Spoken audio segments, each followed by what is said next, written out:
right, so welcome, Sally and Lynn, to the Zoom room. So we just had a little check-in. It's really about being able to let go of. Well, I'll summarize it quickly because it was quite useful, I think. Sally, you said you've got a tooth that's slightly loose and it's hurting. Mm. So I said that if you just observe that sensation, you don't make it into a problem. You just observe sensation without any mental, emotional story about it. It changes your relationship to that so-called pain. It just becomes a sensation. And no resistance. That's really the key. Because as soon as you resist it, there's an aversion. So you are craving or desiring for it to be something different than what it is. And that creates resistance, which of course the ego loves. So then it's just going to juice that story and go, okay, well, we'll keep the condition of the tooth in order to create the resistance, in order to make itself real. So the healing, if you change your relationship to the pain and you make it into just a sensation, then you're actually going to facilitate the healing, because if there's no purpose for it anymore and you just observe, then it can often just dissipate. Especially if it's a fairly little thing like that, it can just disappear. But if you juice it for its emotional suffering content, then the ego is going to try and perpetuate it. Oh, okay, great. We've got some resistance going on, so let's keep the tooth thing going so that we can create the resistance. See, this is the way it works. It's kind of sick and twisted, but then they got to understand how it works.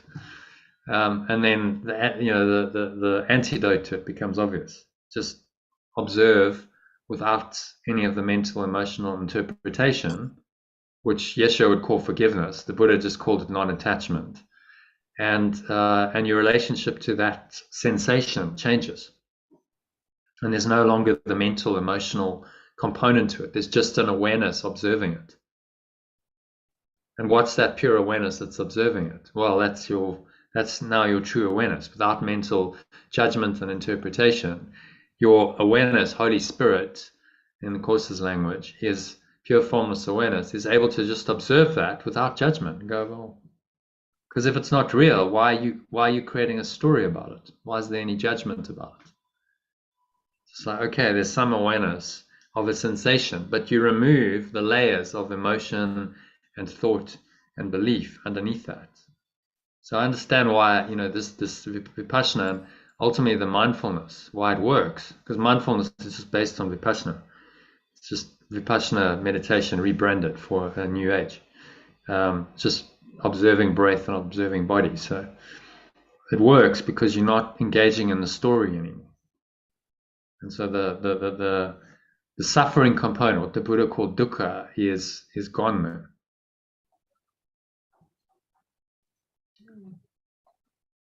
So that's it's changed already. Just you saying that. yeah. And just keep, if it comes back, just observe sensation. Okay, so you focus on that sensation briefly and you just look at it, observe it, and you go, okay, so it feels a little wobbly, feels like, but I'm not resisting it, I'm just observing. Completely changes your relationship to it. And then there's no suffering. There's no crave. The Buddha defined suffering as craving and aversion. So you've got this craving and aversion going on. And then that creates the mental and emotional suffering, because I want it to be something else than what it is. That's kind of the definition of suffering, isn't it? Mm. And so now I'm in a state of dissatisfaction, dukkha, because I want it to be something else than what it is, and it's not. And then now there's a difference between my expectation and what is. And that difference equals pain. So mental and emotional pain, suffering. And as long as I keep that game going, I suffer. So the Buddha noticed, well, if I just observe, using this Vipassana meditation practice, I just remove the mental and emotional component of the suffering. Yeah, that's what I was going to show you. I'm going to show you this instrument for peace diagram as well. Okay, so just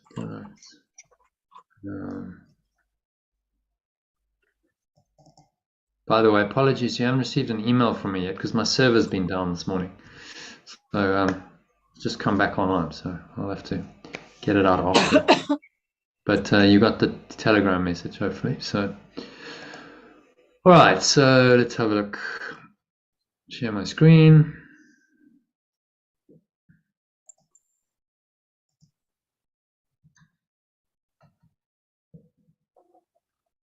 So there's the instrument for peace diagram. So if you can just observe, just be aware of the sensation, because that exists at the perceptual level, without emotion, without thought, without belief, without desire for it to be something else. Do you see what you're doing? You're actually using this diagram to undo all of those underpinnings of the perception. So emotion, thought, belief, desire, all being cleaned out just by the practice of observing without judgment. And then it's just a sensation. Okay, so in my perception, there's a sensation going on, which is really, that's all it is. There's no story about it. Then you remove the suffering component, which is emotional, mental. It comes from beliefs and emotions. You know, that's a why does this always happen to me kind of thought. That's a story related to your personal self, isn't it? To relate this to your story, Lynn, about the dogs. Story related to the personal self, which you then tell yourself, which will perpetuate a belief that you're a separate self, a thought maybe that I always get things wrong. I was listening to Eckhart Tolle, and he's like, well, I always had a belief until he woke up. He had this persistent belief that all bad things always happen to me, and then, of course they tended to, because that's his belief. The more the bad things happen, the more it reinforces the belief. So it becomes a vicious circle. So the only way of changing that is if you change your perception of whatever happens. So a bad thing happens, and instead of saying, well, why does this kind of thing always happen to me, i.e. bad things always happen to me, you go, no, it just is. Again, like same observation process, it just is. This isn't really real. And the mental and emotional component of it, the thought, emotion, belief, really is not real. So then you are just undoing the ego, saying that this really actually has no impact on my deeper mind. It's just really at the surface level. And so I've cleaned my mind out. My only true desire is for peace. And my belief is that actually I deserve peace. I'm not guilty. I'm innocent. I'm perfect. I'm whole. I'm complete. And these little hiccups happen in this world, which is incomplete, but they don't need to faze me. I don't need to get upset about any of it.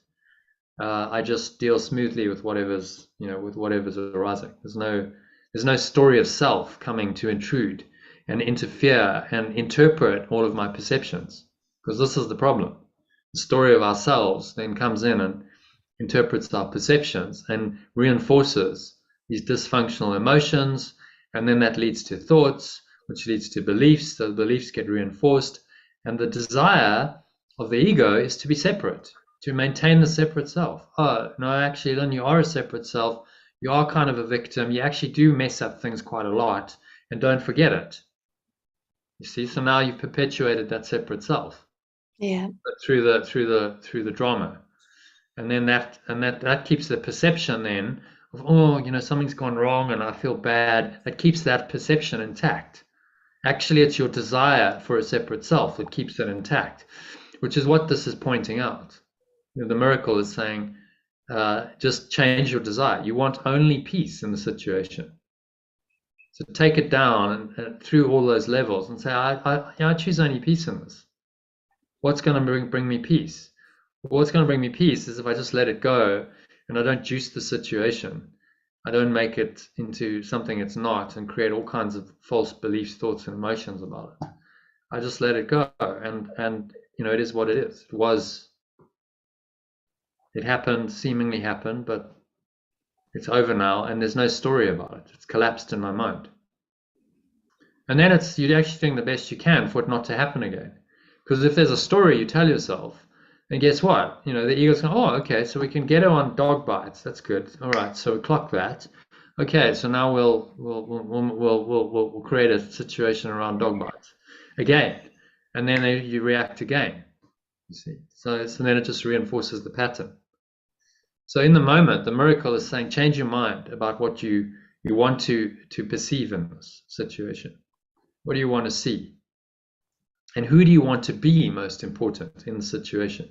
Do you want to be the separate self that's kind of somewhat inadequate and can't really cope and is a bit of a victim? Or do you just want to be the person who's able to let it all go and deal smoothly with it in a flowing way in the moment, whatever the situation arises, without a personal story that you invest in it? Those are your choices. So you can see how practical this teaching is. It's actually really, it's a great way of problem solving. You have a problem like you've described or Sally's described, and it helps you to look at it differently and actually resolve the problem on a different level, in a different way, compared with your normal thought system of the ego, which doesn't really resolve anything. It just makes it worse. Does that make sense? Yeah. Yeah, I'm looking forward to trying this next time I get a migraine. Yeah. Yeah, well, you probably just created one right there. So No, it's because I got a little bit of a tingling in my head, and I'm thinking, right, perception. God, I can't do it all at once. Oh. Well, if it happens, then observe the sensation. Just sit with the migraine. Go, okay, I'm going to observe sensation. That's all. There's no personal story. I'm not taking any drugs. I'm just going to observe what's going on. Yeah, I don't take anything for them. Observe it dispassionately. So it's just a sensation. Okay, so this is this without resistance. You might need to lie down to do it, whatever, but you just observe. And that starts to change your deeper mind about that situation, about that sense perception that's going on. And that's how you're changing, you're removing the ego component. So it's quite a powerful technology, this Vipassana, because you just observe. You're really doing forgiveness or letting go, because you're letting go of the story about that, and you're just going into awareness about it. Okay, I'm just aware of it. That's it. No story. No. And if you find yourself starting to spin a story, then you catch yourself and go, no, just observe sensation. That's the practice. Stay rooted in observing the sensation.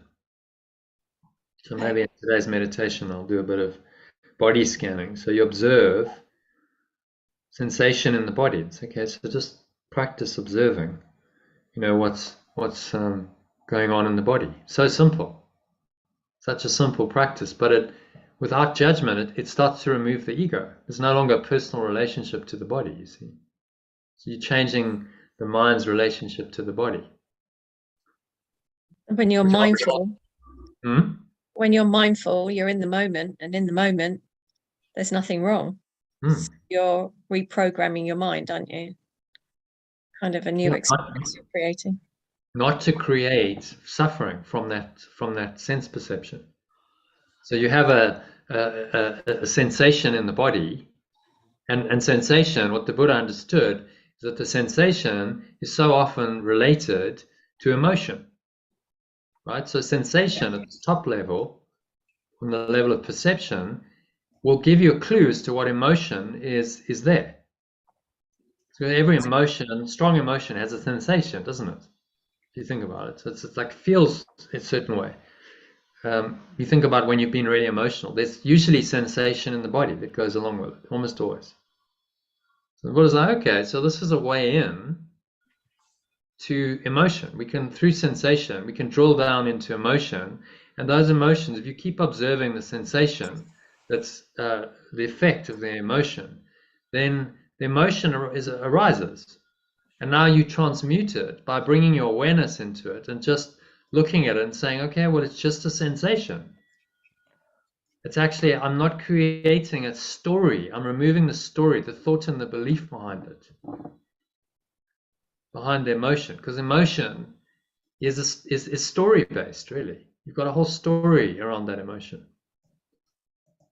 And by practicing this over and over, he experienced, and then he taught his disciples, that you can start undoing the personal self, the sense of a separate self that's experiencing this, and it just becomes awareness, just an awareness, just able to experience whatever. It kind of blows through your awareness without a personal story.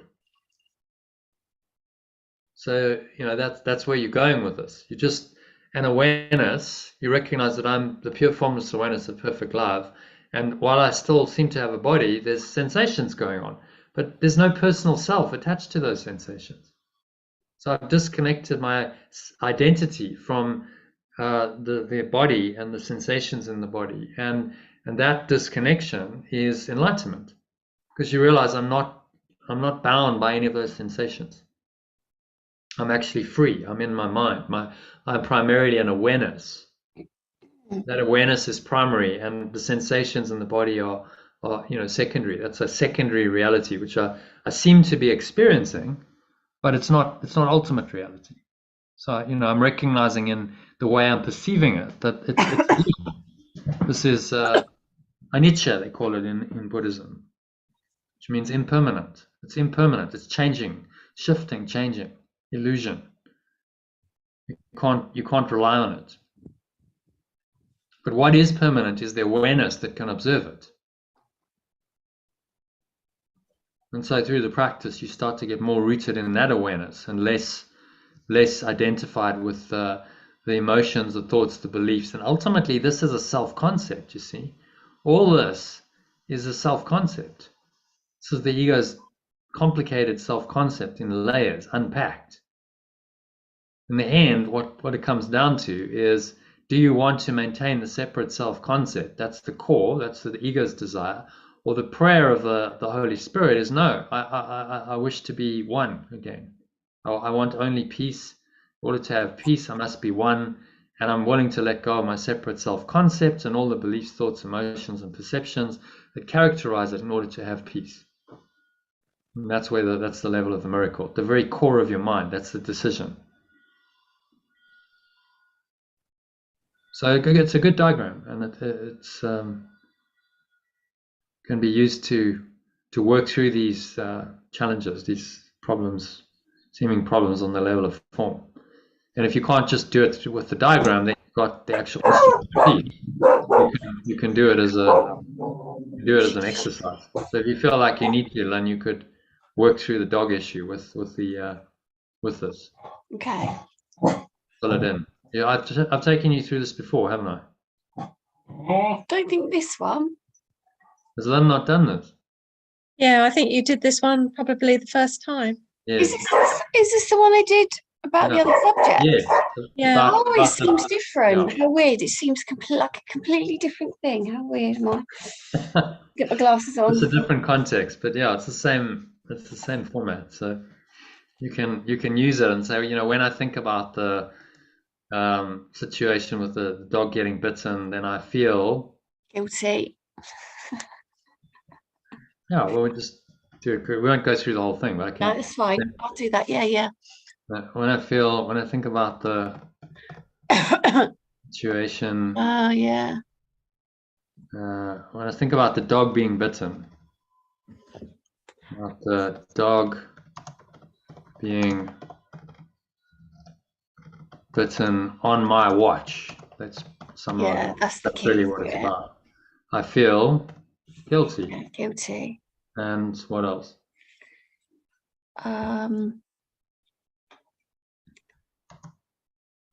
Not being responsible enough, I guess, which is stupid because it just ran out in the dark, so there's nothing I could do about it.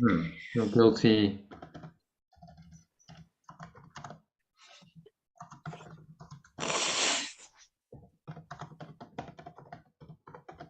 I wasn't responsible enough. Because I think that thought, Lynn, is to blame. I'm afraid that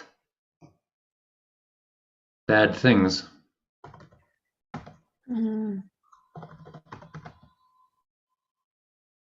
bad things will occur in the future. Yeah. Thoughts and feelings prove that I'm right that. I'm bad. Wow. And I think that was your issue previously, wasn't it? Yeah. You came to the same conclusion. Yeah. I'm bad. Same feeling, yeah. Same thing, yeah. Same thing. It's guilt. It's a guilt thing. So I'm bad, and then I feel guilty.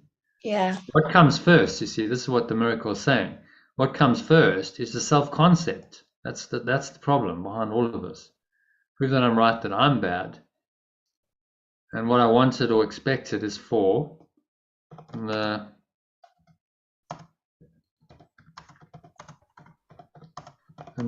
dog to not be bitten and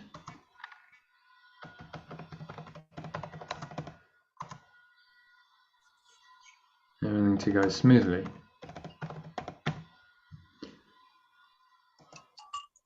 So now if you work through this, it might be quite an interesting exercise for you because it lays it all out for you. Yeah. And it's actually, that this incident is revealing that, okay, you fear bad things like this happening, and prove that I'm right, that I'm bad. Wow, okay. So go through it as an exercise. Yeah. And look at how that belief, I'm bad, I'm unworthy, maybe as well. I'm bad. Would you say that would describe it as well? Yes, because there's something about I'm finally loving the work that I'm doing. Okay. So, and it came up before about like my photography. I said to you about it, and you said you kind of sound like you feel guilty for enjoying it so much. Yeah. I'm bad and unworthy of enjoying my work. Wow. That's just dropped in for me. So we self-sabotage it, don't we? Yeah. We go, well, how can I be having such fun? That's not allowed. I'm a bad person. I need to be punished. Yeah. So then dogs being bitten and this kind of thing needs to happen because it can't all be smooth and flowing and loving and a happy dream. There has to be drama. So you see how the ego works, because it can't stand happiness and flow and just everything working. It can't stand that. So then it's got to create a drama. But you are not responsible for it because the ego is not you. You see? Do you see that? Do you see the distinction there? You are not that person.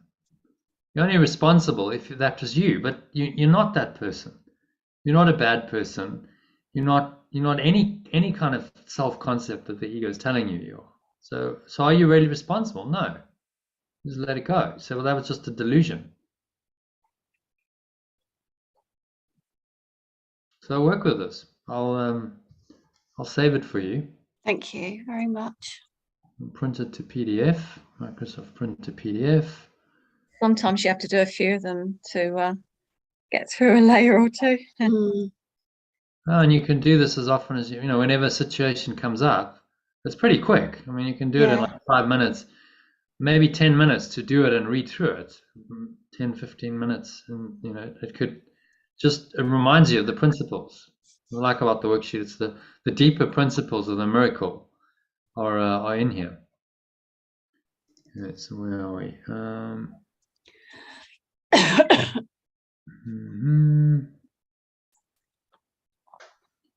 Processes and decisions. There we go. So we've got Lynn's instrument for peace exercise V2 with dog bite. Okay. I'll send that to you. Oh, there's Iona. There's Iona. Let's say hello to Iona quickly. Stop the share quickly. Hi, Iona. Hello. How are you? Good. Oh, nice to see you again. Thank you. Back from your travels? Back home time. Yeah. How was everything? Anything to share? Oh my God, how long have you got? Yeah, probably quite a bit, because you had what, a week? It's 10 days with family. Yeah, I did, Family's including coming.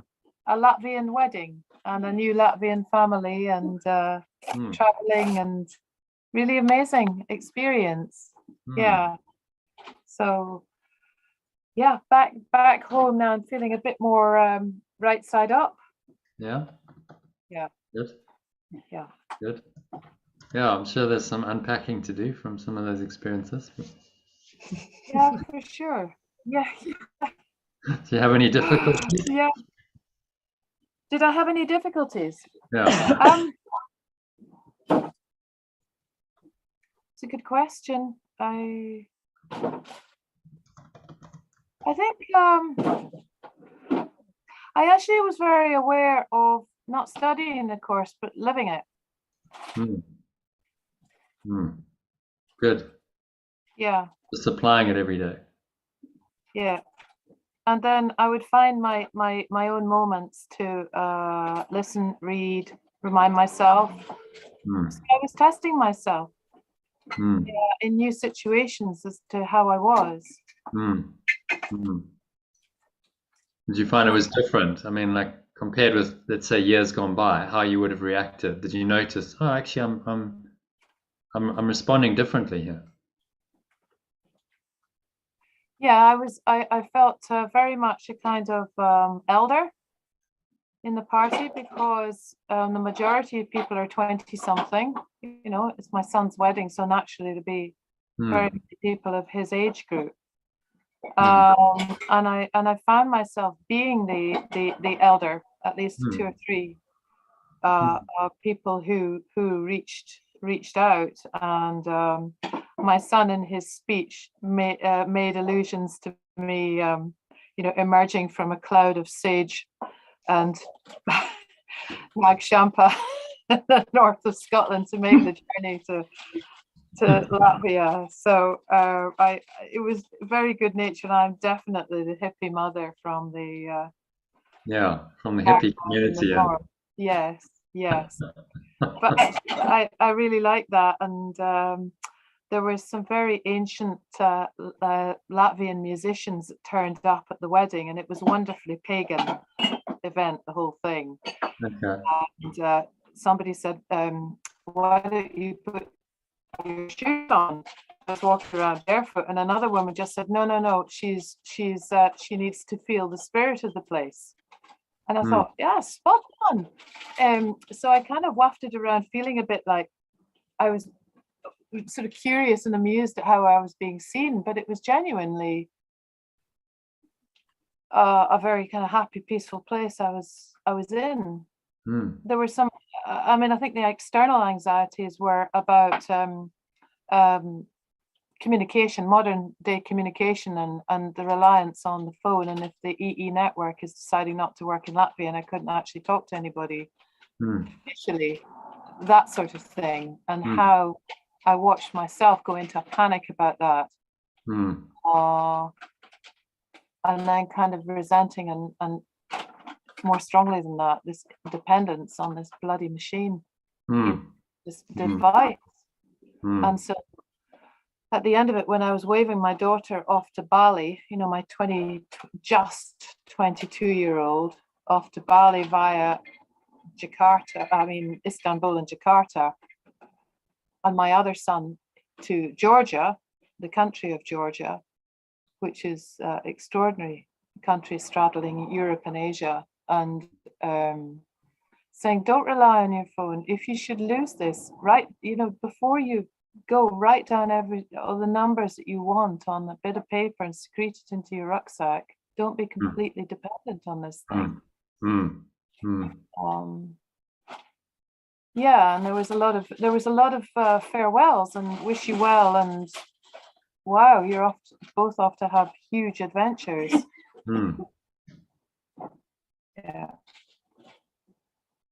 Yeah. Sounds great. Sounds like you had a a great time, lessons learned, and it's about living the course, isn't it?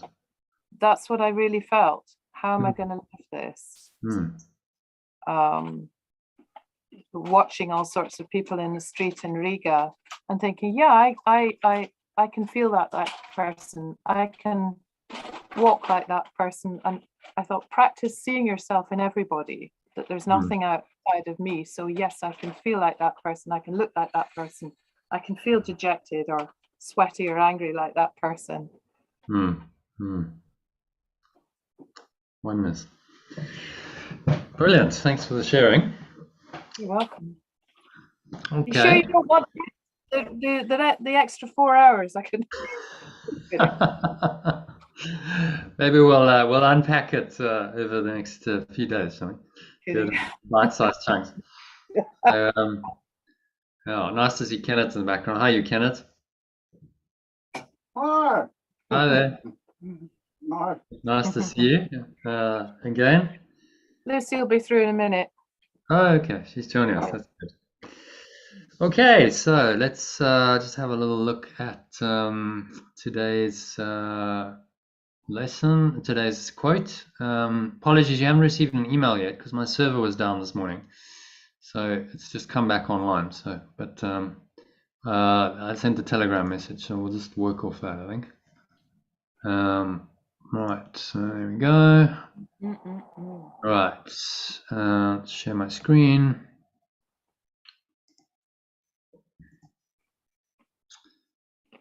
Right, so in fact, I think I'll go to a Word document. That would make more sense. So where are we? There we go. So, you see the screen there? Yep. So, yeah, Iona, if you can read that Sure. quote for us and the first paragraph. What condemnation could possibly be more harsh than one's own when self-pretense is no longer possible? Yeah, any thoughts on that? You can be your own. Well, when I deceive myself, it's the worst thing I could do.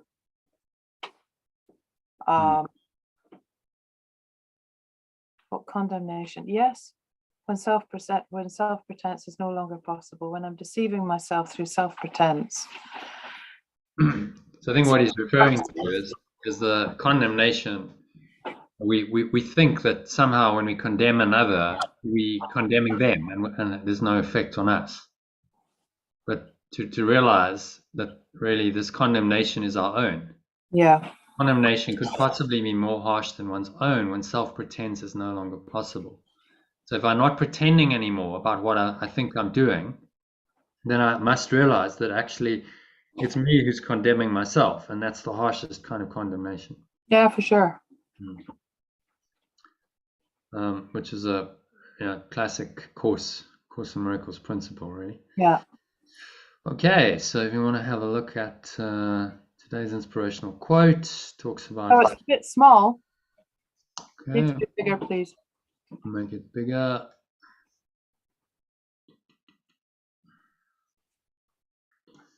So let's make it into 16. There we go. How's that? Does that work? Yeah. Today's inspirational quote talks about realizing that the harshest condemnation is your own when you are truly honest with yourself and have dropped the self-pretense of the ego, which will tell you that you can condemn another person without condemning yourself. Yeah. It's like if I believe that I can shoot out all my negative projection on another and pretend that it's nothing to do with me, then that's a harsh. Then that is delusional. It's a self-deception. Yeah. Self-pretense, as he says, which you must believe. If you're engaging in attack or condemnation on any level, then you must believe that. Yeah. Because if you really understood that you're attacking or condemning yourself, you wouldn't do it. You go, well, this is just crazy. I'm condemning myself here. So it's a really fundamental lesson, and which is repeated a number of times in the workbook. There's a number of lessons about this. Earlier on, around lesson 23, 24, 25, remember, it was all that about attack. When I attack myself. Absolutely. And now, it's just revisiting the same thing. When I condemn, I only condemn myself, because it's a very persistent ego story, as we'll discover as we go deeper into this. What the ego is really trying to do with us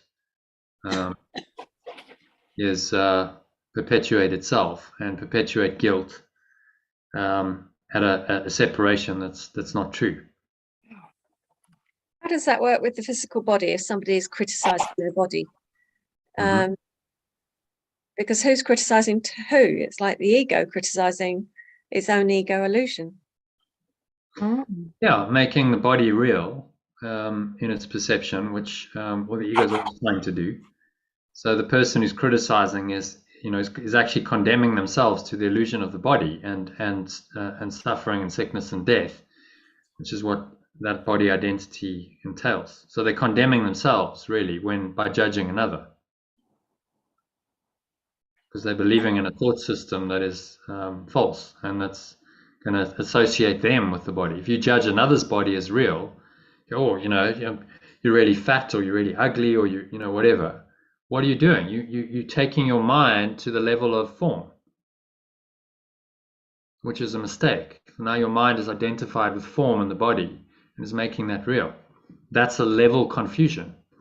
And you're actually confusing the other person's identity and your identity at the same time. Yeah. You're no longer just pure mind. You're now identifying yourself with the body. So this is level confusion, a misidentification, which is going to hurt you. So you condemn anyone, whether it's for their physical body or what you think they're thinking. But usually, if you look at it, condemnation is related to someone's behavior, isn't it? So they've done something, and then you go, right, the body, they've done this, therefore, now my mind makes a judgment, therefore, they must be bad or evil, or they must hate me, or they might, whatever. I make an interpretation of that behavior from the body, on the body level, and now that becomes real in my mind. And this is how the ego works. Because now the mental, emotional component of whatever that behavior is made real in my mind. And so if I condemn them for being an evil person, what have I just done? I've made evil real in my perception, and I'm in the condemnation, in that energy.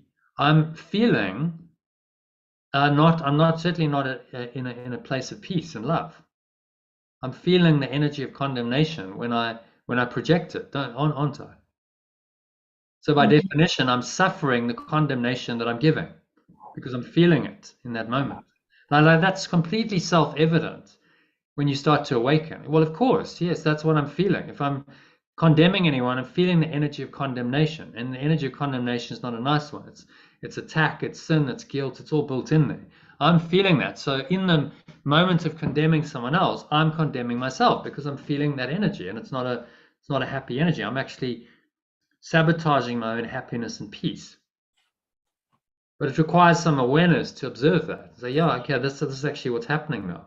If I indulge in these kinds of thoughts and emotions, I'm really condemning myself to an experience that is not loving and peaceful and happy. And that's happening kind of real time as I do it, because now my experience is one of interbulation, there's anger, and you feel it starting to happen. That mental emotional pattern arises. Immediately it takes you away from the deep peace of pure formless awareness, and now you're in something else. And so you've just condemned yourself to experience that through the condemnation of another. Okay. Which, it should be really obvious, but the ego doesn't want us to see that. So it requires awareness. Actually, what's actually happening here in the moment? Okay, so I want to condemn. There's a movement. It's starting, and then no. Okay, but as soon as I start that, what happens? It takes me away from that experience of lovely peace and happiness and joy. So now I'm moving away from that into another experience, which is really not actually that nice. If I'm honest about it, it's not a nice experience. It doesn't feel pleasant. I don't feel at peace. So I've just condemned myself to that through this condemnation of another. Oh, okay. Well, I'm making myself suffer through my own condemnation. Now you see, you start to click. You put the pieces together, and you go, well, that's just a very silly thing to do. So let me not do that. And then your thoughts and your emotions and your behavior will change kind of permanently, because you go, well, that's just a stupid thing to do. Yeah. Just by being aware of, so a very powerful lesson. The lesson is just the catalyst for this kind of inquiry and awareness. So as I say here, it isn't really possible. In fact, Sally, you read that, because whenever you condemn anyone or anything, be obvious to you that this isn't really possible, because whenever you condemn anyone or anything, you experience a sequence of negative thoughts and emotions as a result, starting with resentment and anger, followed closely by guilt, shame, feelings of unworthiness, depression, and anxiety, to name just a few of the cascade of false thoughts and feelings that arise whenever you condemn. I think what I do sometimes is I create a story where somebody is condemning me. I think that they think, I don't think it of them, but I think they think it of me. And so the ego doesn't really mind. As long as there's condemnation going on, you're not in pure formless awareness of perfect love. It's in business. It's got some kind of self-concept other than pure formless awareness of perfect love going on. And it's going to try and juice that. So whether you condemn someone else, they condemn you, if you make it real in your perception, then you've removed yourself from your true identity, and you're in an illusion. So forgiveness or letting go is always the answer towards anyone or anything. If they're doing it to you, you let it go because it's not real. You're tempted to condemn someone else, you let it go because, again, it's not true. It's all false. This whole thing is false. That's the basis for all the radical forgiveness or letting go that we do. It's false. So how can you make it? How can you spend one instant on it if it's false? It's simply not existent. It's not really there. And that's the basis for the metaphysical basis for all this forgiveness that Yeshua is trying to teach us. Radical forgiveness. Somebody says it's not real. It's not true. So although you're experiencing these feelings of guilt, shame, unworthiness, none of it's true. None of it's true. So let it all go. Whatever the seeming cause was, the emotions, related sensations, all of it is not true. And so you just kind of cut through the whole thing, undo it all.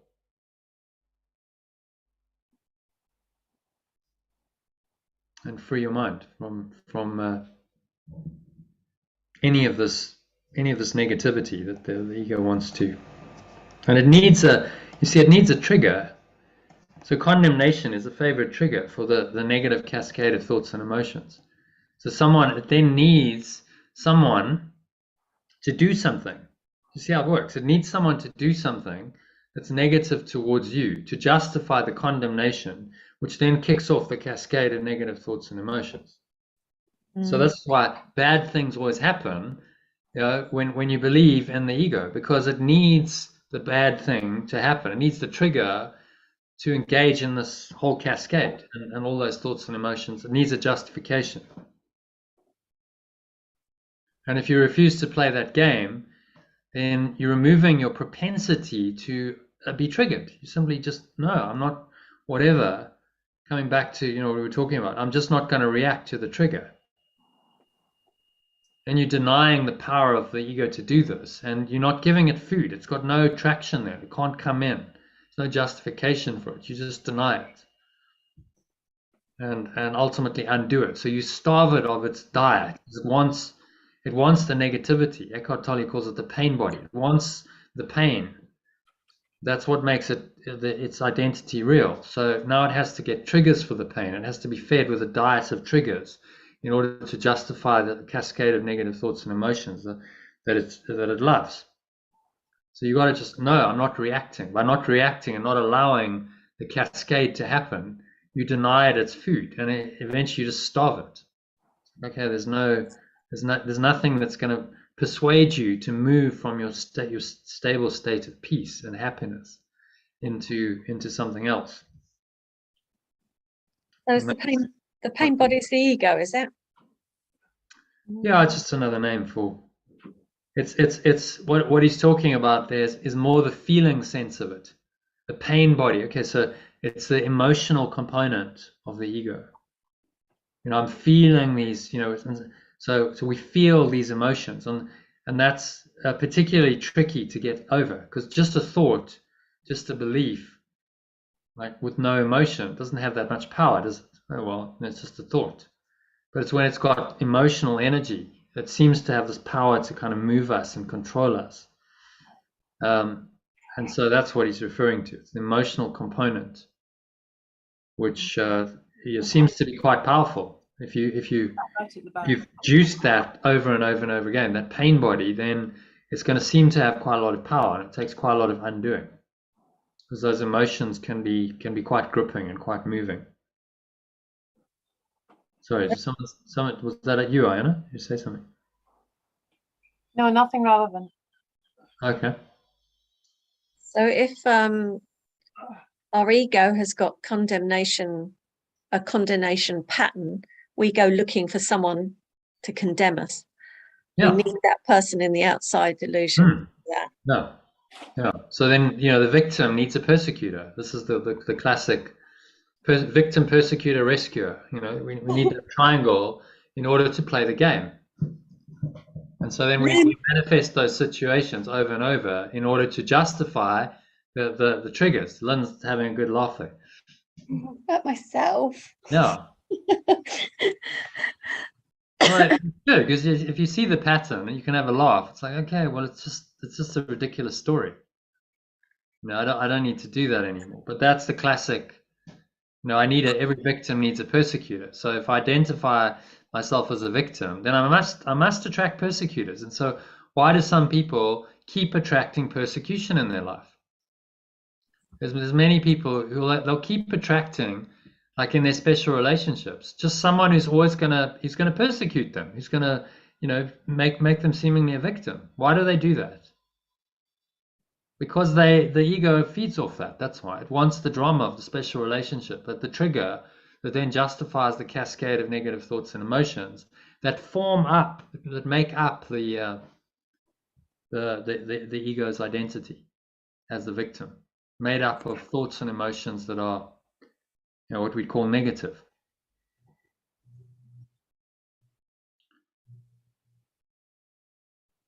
So you can start to see how this whole thing works. It's actually quite simple once you deconstruct it. Okay, so this is the dynamics of the ego. This is how it works. Once you understand it, which is what Yeshua is training us to do through this mind training, you can then undo it, because you understand how it works. If you have no idea how this thing works, then you've got no chance, have you? Because it's just going to be doing its thing, and you're not really going to understand what's going on. So that's why he's spending so much time with these lessons and the text, training us to go, okay, so let's see how this thing works. So you understand how the ego works. Very important. Because then you can undo it. Okay, so moving on to number 3, if you want to read that. Okay. Lynn's turn, yeah. And this realization should make it equally self-evident that whenever you condemn anyone or anything, you're really condemning yourself to experience this awful cascade of negativity. Get it? Funny, isn't it? How we get the right sentences. Oh, I'm too tired. Oh. Oh. Do you see how it works? Yes. Oh. And you know it in your experience that this is true. Yes. Like this is I what know, I do. It's really weird because this isn't telling me anything I didn't already know, but somehow how it's worded, it makes it go in deeper. It's really weird. Oh, my head hurt though. Well, that's how it works. You know, so these words that Yeshua is using and I'm using are there just to point you directly. It's a direct, okay, there it is, look at it. And that's why I love the course, because he's very direct. It's like saying, right, there it is, you know, look at it. We're not sugarcoating this, we're not going to pretend anything. It's just tell it like it is. And then the words point you into like, wow, okay, I'm really getting that now. So it's an experience of it rather than just theoretically, oh yes, well, yes, you know, all attack is self-attack. We can all trot out the lines. We know it. You know, anyone's got some kind of spiritual experience. We'll probably say, oh yeah, of course, you know, when you attack. Okay, but have you really looked at that in your own life, how that plays out in your own life, what your own pattern is? And it's uncomfortable when you do that. But that's what's required, because that's when you can let it go. It's okay, I'm willing to let go of this whole crazy pattern. It really makes no sense at all. And we'll go into why it doesn't make any sense. So I think it's cycling back to Iona. Iona, will you read the next one? But awareness or vigilance is required.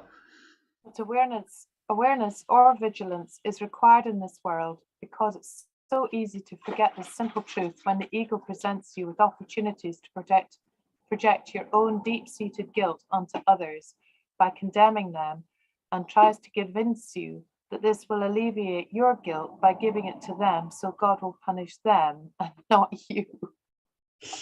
You laugh. It sounds bizarre, doesn't it? When you state it obviously. I remember this feeling of being so self-righteous. Wow, you are so wrong, and I am. Well, I'm just pointing it out to you, you know. So now you're truly grateful to me that I've been brave enough to point it out. What a nonsense. And then there's that me sort of sneaking away, thinking, "Whoa, I got away with that." I can feel really, you know, dust myself off and carry on. So you know the pattern. I do. I really, really know this pattern in myself. I've done it so often and for so many years. Then afterwards, what happens? I feel self-righteous. I've got a spring in my step. I think, great, got rid of that one. Yeah. And I sit down, I think, oh my God. What did I do? Oh, I feel worse than ever. No, just shut the door on that. It'll go away. I don't need to see that person. I hope I don't see her in the morning or something like that. And then, you know, my little world tracks because I don't want to see something. I don't want to see a body. I don't want to be reminded of it. And my little world gets smaller and smaller.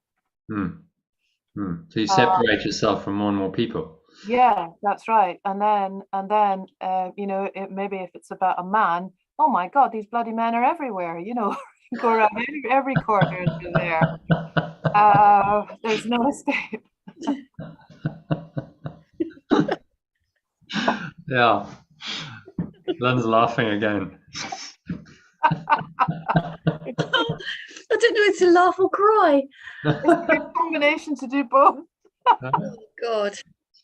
These bloody men are everywhere, yeah. The bloody men are everywhere. Half of the human race, you can't really escape it. Oh my God, what am I going to do? All you can do is change your mind. That's what you can do. Change your mind about the whole thing. Yeah, and be aware and vigilant. So, is realizing in these moments when you tempt it. So remember the story. Let's just go. We'll look at the story one more time because it could be useful. So the story of the egos. Really, the story is that the separation from God or love has really happened. This is the ego's story, which then kicks off an individual identity. And now the ego must feel guilty for the sin of destroying God, love, or oneness. Yeah? So sin is separate identity named. I've now named this, I've really done this, and I must be guilty for this terrible crime. I actually have pulled it off. I've destroyed this love, this oneness, this pure formless awareness. It's really been done, and I'm guilty for it. That's the story. So now that guilt haunts us, that guilt underpins everything we do, and now we're trying to offload that guilt at every opportunity onto someone else. So I'm not the guilty one. If I project that guilt onto you, someone else, then you're the guilty one. Then God's going to punish you and not me. See, this is the story. Which, if you really look at it, with this kind of higher awareness, you go, that's just completely insane. That story doesn't make any sense at all. Firstly, you're not guilty because you never separate it. You can't separate from your true awareness. It's not possible. So, you're not really guilty. So that's kind of foundational. There's no guilt, there's no sin. So why am I trying to project guilt and sin, which doesn't even exist, onto someone else who doesn't even really exist either as any kind of separate entity? This doesn't make any sense from the Holy Spirit's perspective at all. Somebody says only oneness is true, and none of this nonsense is true at all. So the whole story just starts collapsing if you bring it to the truth. And you see the flaw in the logic. And you see that this logic is completely false. There's no validity, there's no justification for it. It's just false logic. You're trying to project guilt that's not even real onto someone to try and get rid of it, which of course is not going to work, because the more you project something, you're giving it, the more you're saying, I have it to give. Oh, yeah. I must have a lot of it to give if I keep giving guilt. So it actually makes my guilt worse. So then what you experience when you're sitting down in those quiet moments is more guilt. Yeah. Because you've just given a whole bunch of it, and now you feel the guilt. Yes. It just perpetuated the seeming source of the guilt. So it's just looking at the whole insane logic and going, okay, I see through it all. It's all false. So if you read the paragraph above just to yourself, I'll give you 30 seconds to do that.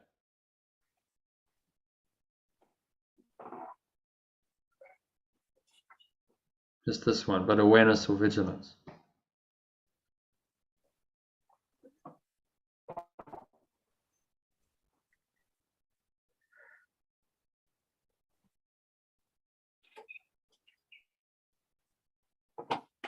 Okay, have you read it?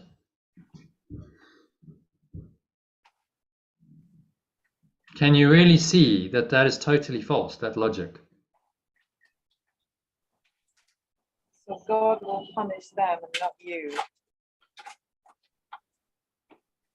We're giving it to them, so God will punish them and not you, because my deep-seated guilt is that I have separated. I believe I've separated from my source. And that guilt is so huge in me that I have to project it onto somebody else. Yeah, that's the only way the ego can deal with it. I have to try and offload it. So that's projection, the accusation, the condemnation, the blame, the attack is the offloading of guilt onto someone else to try and relieve the pain, the discomfort that the guilt causes the mind. So that's the ego's strategy for dealing with guilt. But it doesn't work because it makes the guilt worse. What does it do? It perpetuates the illusion. Yes, I am guilty and I've got guilt to offload. So what do? You keep offloading it. You keep projecting and projecting and projecting, which makes you feel guiltier and more sinful than ever. So it actually hasn't relieved anything. It's made the problem worse. And so you go round and round in the cycle of guilt and sin and fear and attack. And there seems to be no hope until you question the fundamental belief and say, well, maybe I'm not guilty. And maybe no one is guilty. Maybe that's the answer here, you see? Because if I'm guilty, then they're guilty too. We're all in the same boat. Either we're all guilty or we're all innocent. You can't make distinctions and say, oh, well, I'm innocent and they're guilty. It doesn't work. The mind can't operate like that. You can't do that. If you're guilty, then they're guilty too. Then we're all guilty. We're all condemned by God, and we're all going to suffer and die because we've separated from God. That's ego's story. One version, one apparent thought system. Or the alternative is, no, none of us are guilty because we never really separated. It's not possible to separate from your true awareness. So that hasn't really happened. So no one's guilty. We're all innocent. And I perceive everything and everyone through that filter. We're all innocent. So why am I trying to project guilt when there's no guilt? I just stop doing it. If I don't believe I'm guilty or anyone else is guilty, then I'm removing the cause of the projection at its source. Okay, I'm not guilty because I never separated, because I'm still one. And that's the at-one-ment process. Yeah.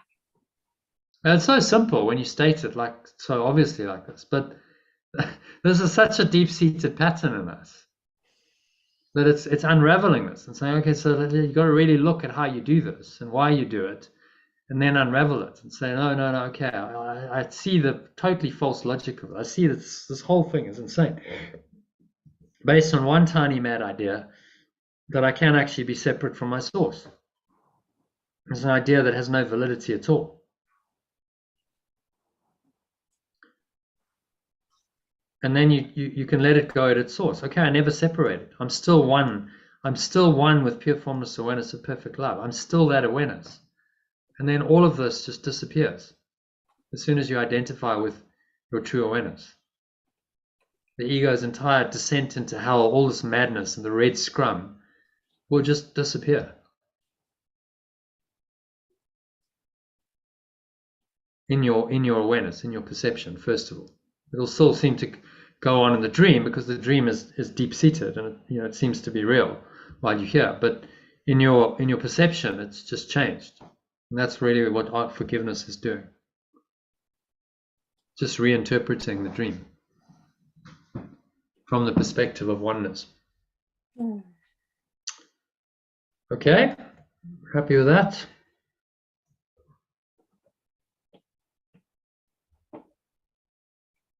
All right, so next one, realizing in moments when you're not tempted, not being tempted. Anyone want to read that? I'm not sure whose turn it is. Okay. I don't know. Realizing in moments when you are not being tempted, this logic is completely false, will help you maintain this vigilance. So why not read the paragraph above, which we've done? Look for the flaws in the logic now. Can you see that it's really impossible to get rid of your guilt by giving, or in Course in Miracles terminology, projecting it onto another person or thing, which is what condemnation really entails. The more you give guilt to another person, the more guilty you will feel, because you can't give what you don't have.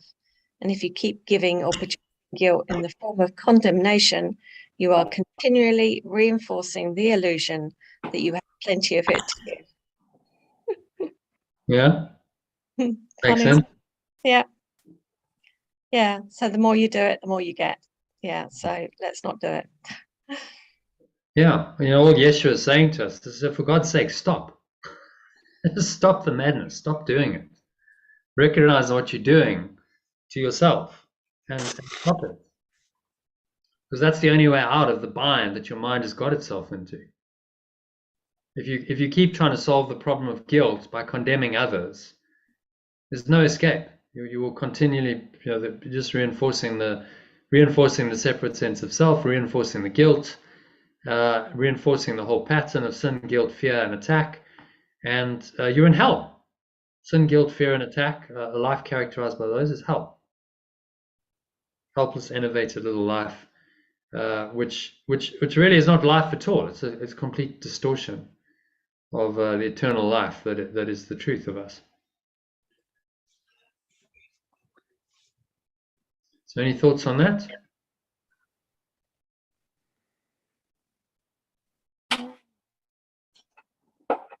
Like Lynn says, we've known this stuff all along, but it's just putting it slightly differently, where it just seeps in a different way, which is good.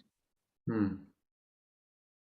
being very explicit. What I like about the Course is very explicit. He's just naming it. He's saying, here it is, and the lessons are very direct. So there's no kind of wiggle room for the ego. You can't kind of wiggle out of it and go, well, I can not look at that, and I can go into some other area like conscious manifestation. I can distract myself with that and not actually want to see this. Because this is like, now we're getting to the real nitty-gritty. This is the heart of the ego's thought system. And everything else is just a distraction. Any other justification for the ego, it can give me good things, or I can manifest things that I want in the world. It's all covering over this problem of guilt and how the ego tries to deal with guilt. And that eventually, because of this, it doesn't matter what you do in the dream, you're going to die, because the ego demands death as punishment for the apparent crime of separating from God.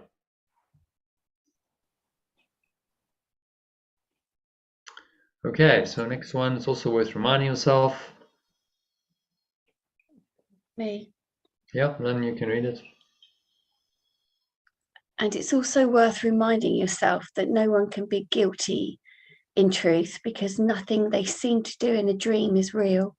So they never really separated from God or pure formless awareness of perfect love, and cannot be guilty and deserving of punishment for a crime they didn't commit.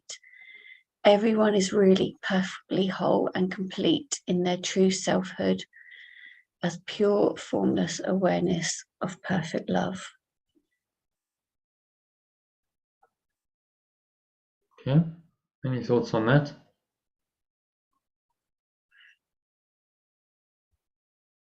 It's like we said earlier, if it's things that are negative and make us sad or feel bad, they're not real anyway. So it's all just a waste of time. Any negativity, anything that takes you away from this pure formless awareness of perfect love, God, is a waste of time. You're just spinning your wheels in time, trying to justify a thought system that can't be justified. And this is why time was made. Time was made to trap us here. So we just keep doing the same thing over and over again, getting the same result. This seems to go on endlessly. And eventually, after a lifetime of this, we die. But then we don't really die, because the mind can't die. So then we recycle into another body, and we do it all over again. And again, and again, until a teaching like this comes along and we go, okay, this is just nuts. This is completely insane. I need to just change my mind. I need to, let go of this entire thought system that's just insane and has no place in my mind at all. And fortunately, we have a teaching like this now that's really explicit. That's saying, okay, this is how it works, and it's actually really simple. There are no mysteries. There are no mysteries in Course in Miracles. There's no room for mysteries. It's like this is how the ego works. All exposed. All explained. You understand it. There's no mystery here. You understand it. You understand why the universe exists.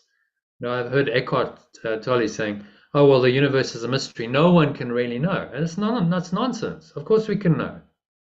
The truth is there. It's been revealed to us by Yeshua and others. But I don't think anywhere as explicitly as in this teaching of A Course in Miracles. It's like, okay, it's all there. It's been laid out. He's laid out the whole dynamics of the ego. He's explained how it all works. There's no mystery there. Just understand it. It's not rocket science to understand, and apply it, and you're free. Because as long as there's a mystery, an unexplained mystery, you don't really know. Then it's like, well, I don't actually know why I'm here, do I? As long as there's a mystery.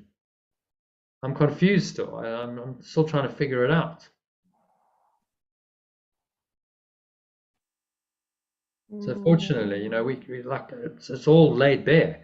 Okay, there's no mystery here. We can see very clearly what the ego is, how it works. We see its operation in the world, and we say, no, I make a clear choice, not to do that, which will remove you eventually from the entire dream. You won't come back to a dysfunctional dream if you realize that it's so, and you choose pure formless awareness of perfect love instead.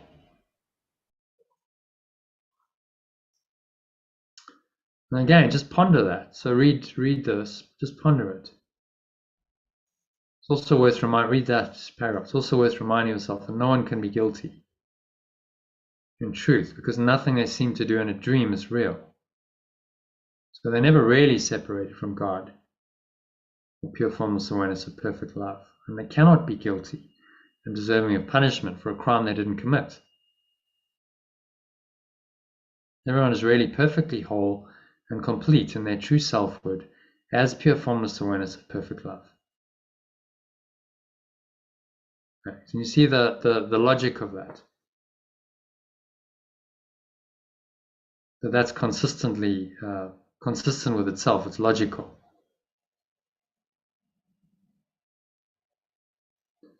And it's the complete opposite of the ego's thought system we've just looked at. So if you really see this, you go, well, condemnation of any kind is completely insane. And so in order to be sane, I need to let go of my belief in it and practice of it. We practice it when we condemn, or we accept condemnation from another.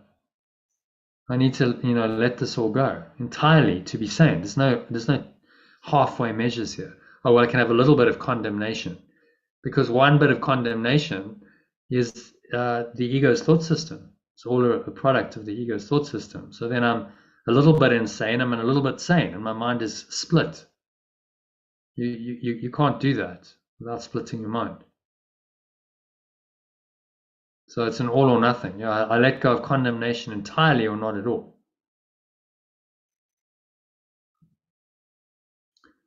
And that leads us into today's, where we are today, doing this session.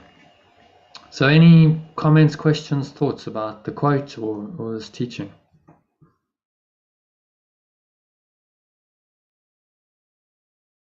No, seems quite clear now you've explained it. Sorry, Sally, did you say something? It all seems quite clear now you've explained it. It's actually very simple. This is not a mystery. When you break it down and you put it into a simple diagram like this, this diagram explains it all.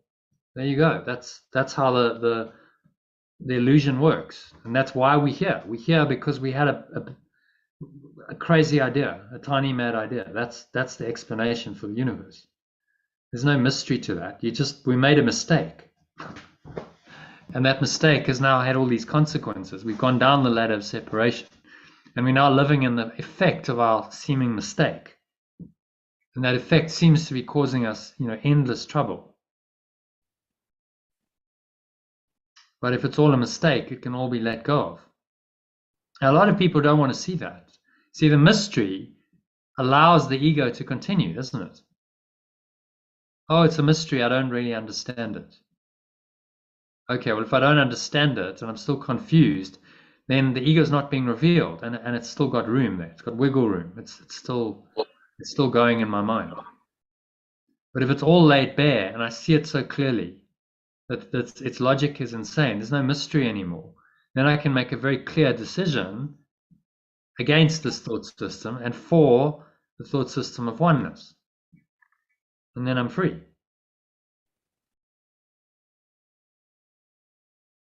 So the ego likes the confusion, it likes the mysteries, because it keeps a veil, it keeps it under wraps, and you're not understanding it, not revealing it. And with the Course, there's no room for that. It's like, no, we're going to understand it all, lay it all bare, see the insanity of it, and then make a clear-cut decision against it. Okay, this entire thought system based on separation has got to go. The entire universe has got to go. Okay, so finally we have clarity then. At least you have a clear decision. Otherwise, what are you really deciding? You're not deciding anything, are you? It's just compromise. It's like, I'm awakening, but I'm still in the world awakening. But am I really here? Am I human, or am I not human?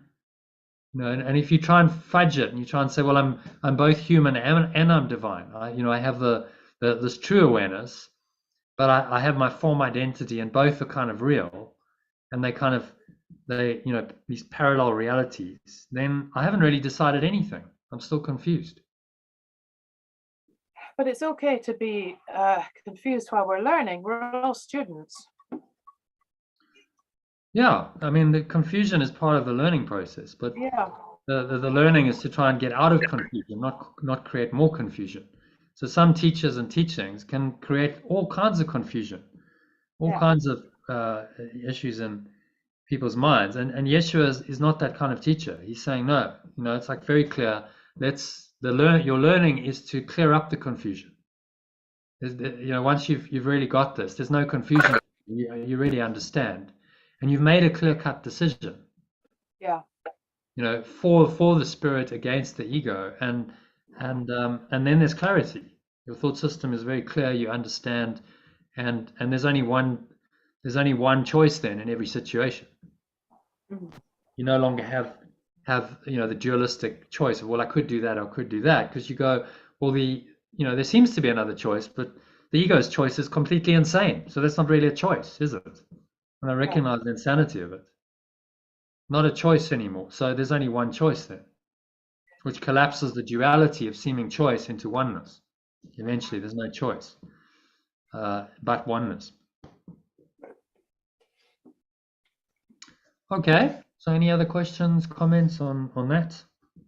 No. Let's dive into the lesson, shall we? So now we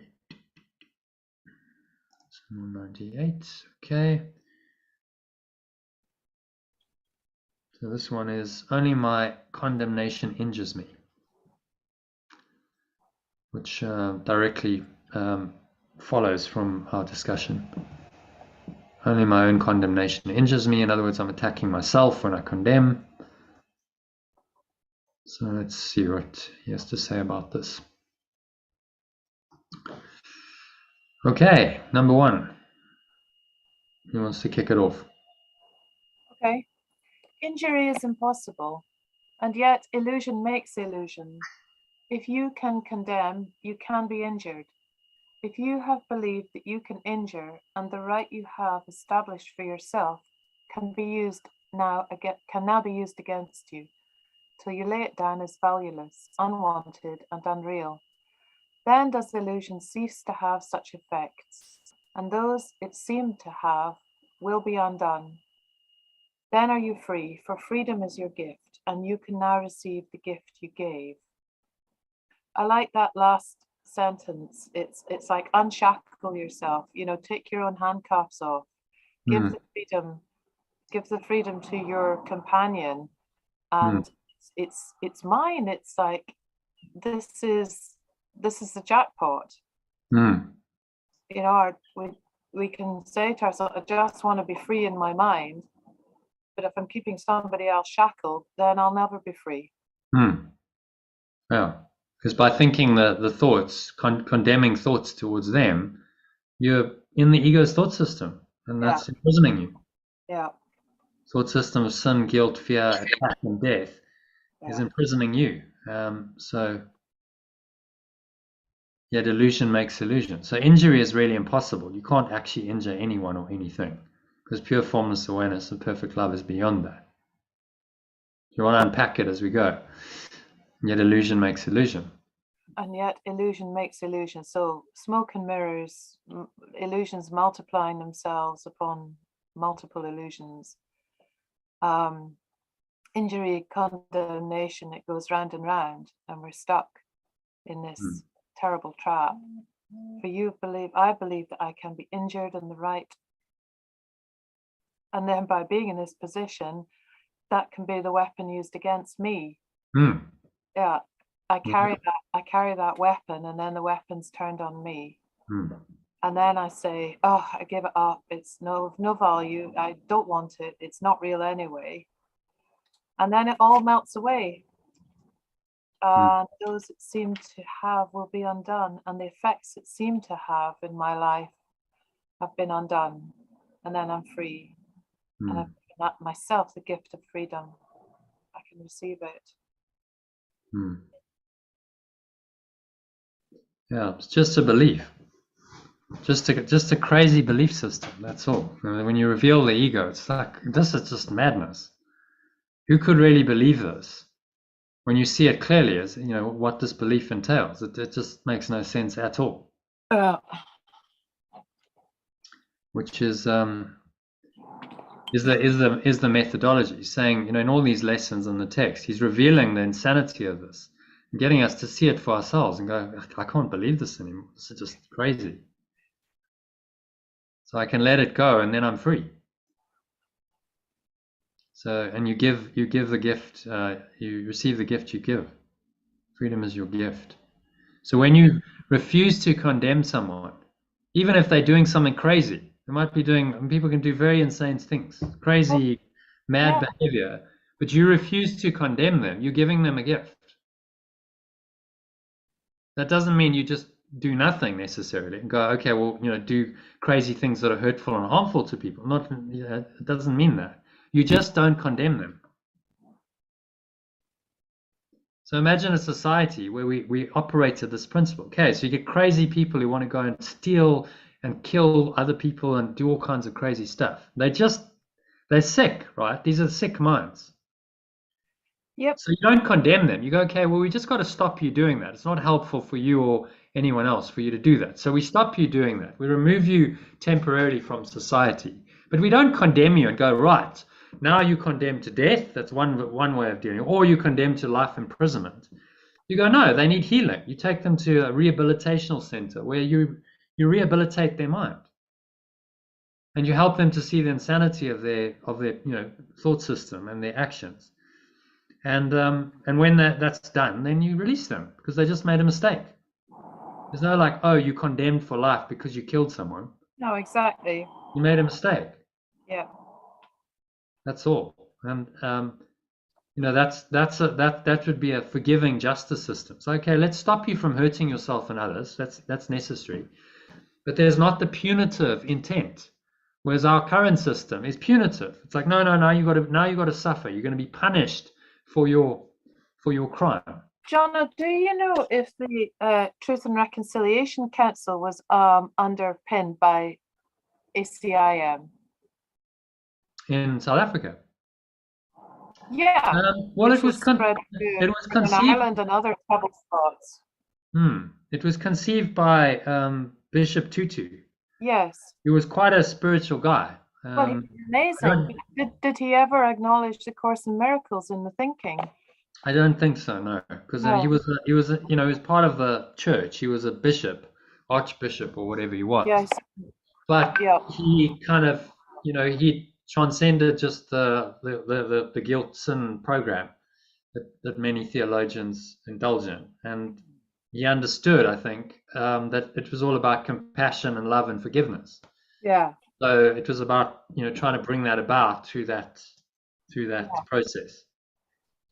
Whether it worked or not, I'm not sure. I'm sure someone's probably written a book about it and gone, actually, was that successful, or did it just bring up a lot of pain and nothing was really resolved? I don't know. It was I was around South Africa at the time, but it was before I really got into this stuff in the 90s.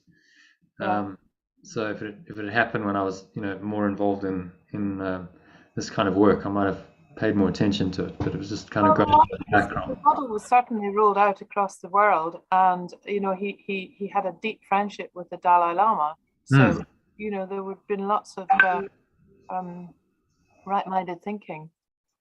Yeah, and so I don't think you need to have studied the course to have that. It's a universal truth. The Dalai Lama, Mandela, there was a group. It's very interesting because there was a group of healers who came into South Africa at that time to really do that work and help the country to make its transition. Nelson Mandela, was F.W. de Klerk, who he was NG Kerk. It was like that was his, but it's like people go beyond the limits of the religion, and he kind of got something. He had an inspiration. He said, I have, God has given me a task to lead this country out of this conflict to some kind of peace and freedom. He really, felt that. Yeah. So it's like a deeper realization. It's not just the form of the religion. It's people who go deeper into the mystic understanding of it, that actually at the heart of it, the Christian religion is about love. It's about forgiveness and love.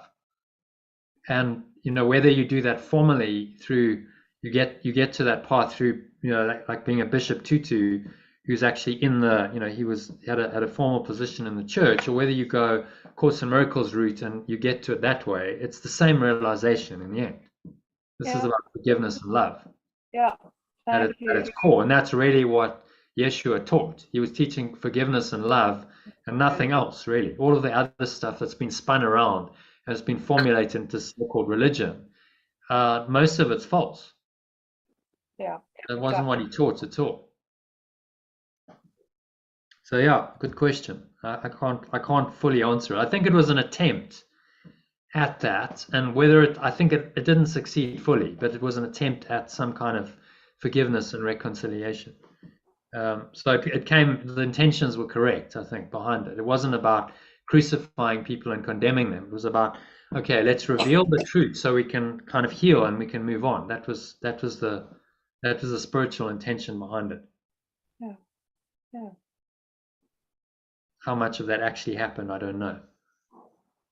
I suppose if you're talking about it, there was some catharsis.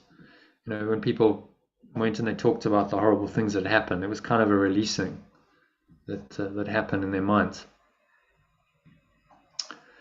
Okay, so happy with number one. Number two, then, condemn, and read the alternative. Thanks, Tony, just to speed things up.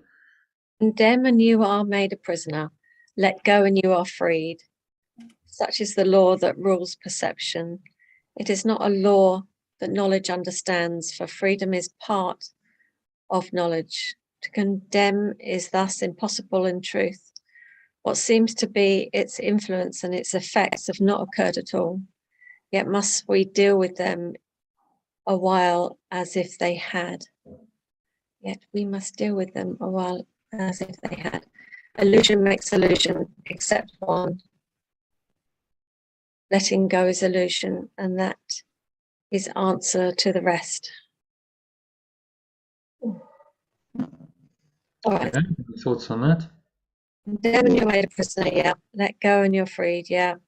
Such is the law that rules perception, yeah. A law that knowledge understands. So when it's talking about knowledge, it means? It means what's beyond time and space. So knowledge is this domain: God, love, oneness, pure formless awareness is knowledge. Okay. And everything else is perception. So you're making a distinction between this domain, knowledge, and whatever's going on here. Once you've had the idea of separation, you go down the ladder of it, now you're in perception. So knowledge doesn't understand any of this because it's based on a false idea. Knowledge only knows itself as oneness. Knowledge only knows oneness, perfect love. That's what knowledge is. So you wouldn't have a capital K for knowledge? Yeah, interesting. You could, but they never do in the course. So we've kept it as small. Maybe it's because he's talking about the awareness of it, the knowledge of, that which is true. And so then it's a small k. But you could quite easily put a capital K there. Knowledge. What do you think? Does that make it more understandable for you? It does to me, but I haven't done so much translating as you. So. Well, there's a case for it. I think when it came up previously, we said, well, we kind of haven't done it for the last however many chapters, but that doesn't mean it shouldn't be done. We can. This is an iterative process. So let's consult Iona. Iona, what do you think? Should we change knowledge to capital K? Yeah, I was listening to this. It is not a law that knowledge. Definitely. Yeah, I got confused. I think so, because it's referring to the domain of oneness. Yeah, I think so, that's right. God, so then, from a clarity perspective, you're saying, okay, the capital denotes, that domain. Yeah. Otherwise, if it's small, then people go, well, that's confusing, because why is it with a small k, and other things with denoting that domain are with a capital? Oh. It's not the course's capitalization is suspect. Yeah. There's many instances where I've gone, okay, why? But you can imagine in the writing of it. So firstly, it was transcribed. Then they have to edit it. I mean, this would have taken them hundreds of thousands of hours of editing. And they're sitting there and they're going through it. It's like, you can imagine. It's like, okay, we just skipped that one. So it almost needs, this kind of process. It's like a reworking of the whole thing. Saying, okay, so let's really look at it and let's get specific. That word in that particular sentence in that lesson, does that warrant a change? And I think it does. So when we come around to the next, the next iteration of this next year, we'll change all knowledge to capitals. So it is said, so it is done. So the next bit also needs changing. For freedom is part of knowledge. Yeah. Freedom is part of knowledge. Okay. Condemn is thus impossible in truth. Yeah. What seems to be its influence and its effects have not occurred at all yet. Yet must we deal with them a while as if they had? Why do we have to deal with them a while? Because you still believe in them. Okay. That's the problem. If you really got this, you went, oh yeah, of course. Ping, poof, pop, illusion gone. I'm in knowledge. You go into a revelatory state where the perception just drops away, and you're like, okay, there's nothing to do there. You're in knowledge, and everything's fine. But as long as you still believe in perception, then you have to look at it as if they had. So they haven't really occurred, but we deal with them. So forgiveness is this kind of strange device for bringing into awareness what's not real to let it go and recognize its unreality. That's what forgiveness or letting go means. So that we can recognize the ultimate truth that was always true, that it's not real. But we've given it a reality. So we now bring it into mind. We say, okay, I made that real and I can see that, but I can look at it again and I can let it go because I recognize now it's not really real. And so that illusion, that process of forgiveness or letting go is an illusion because you're still looking at something that's unreal. But as he says, it's the only illusion that is the answer to the rest. Illusion makes illusion. If I believe it's real and I keep believing it's real, then I perpetuate that illusion. One illusion leads to another. Then I create this whole construct of illusion. Elaborate construction based on an illusion, a false idea. And if I believe it's real, I keep doing that. I just keep spinning the illusion around and around. One illusion multiplies into another and another. So, one problem leads to another because I try and solve the problem on the level of thought, leads to other problems, and so it goes. And I'm just trapped in this thought system. And he's saying forgiveness is the only way out of this. Letting go is the only way out because it's the one illusion that's the answer to all of the rest. Because it lets all illusions go. It says none of them are real. But while we're learning, are we reducing the illusion makes an illusion? So I have an illusion that my tooth is wobbly, but I'm not continuing the illusion and saying, oh, that's because of this and that's because of that, and I've had it for 3 years and blah, blah. So the illusions are getting less. They're getting closer to the truth. Yeah. It's the illusion, because your tooth, in truth, you know, there is no pain, there is no body. In truth, that whole experience is an illusion, right? It's a miscreation of the mind. Any kind of pain or suffering, anything other than pure formless awareness or perfect love. But now you bring it into awareness temporarily. That's what he's saying, so that you can look at it differently. Say, okay, so that illusion's still seemingly there. I can experience the, you know, the sensation of this tooth, but I'm going to let go of the story about it. I'm going to let go of making it real in my mind. Because what does the story do? The story makes it real, doesn't it? So I'm going to let go of that process of making a reality out of this crazy projection of separation. I'm going to start dropping the illusion of a separate self that's actually experiencing something outside of myself, and that can actually experience pain and suffering and sickness and death. I'm going to start just dropping that as these experiences show up. And then I'm correcting my mind. I'm teaching my mind that actually nothing ever really happened. I'm actually perfectly at home. I'm safe in love. None of this really happens. None of it really matters. And it's the one antidote to all of the ego's illusions, this letting go process. It's the only way out.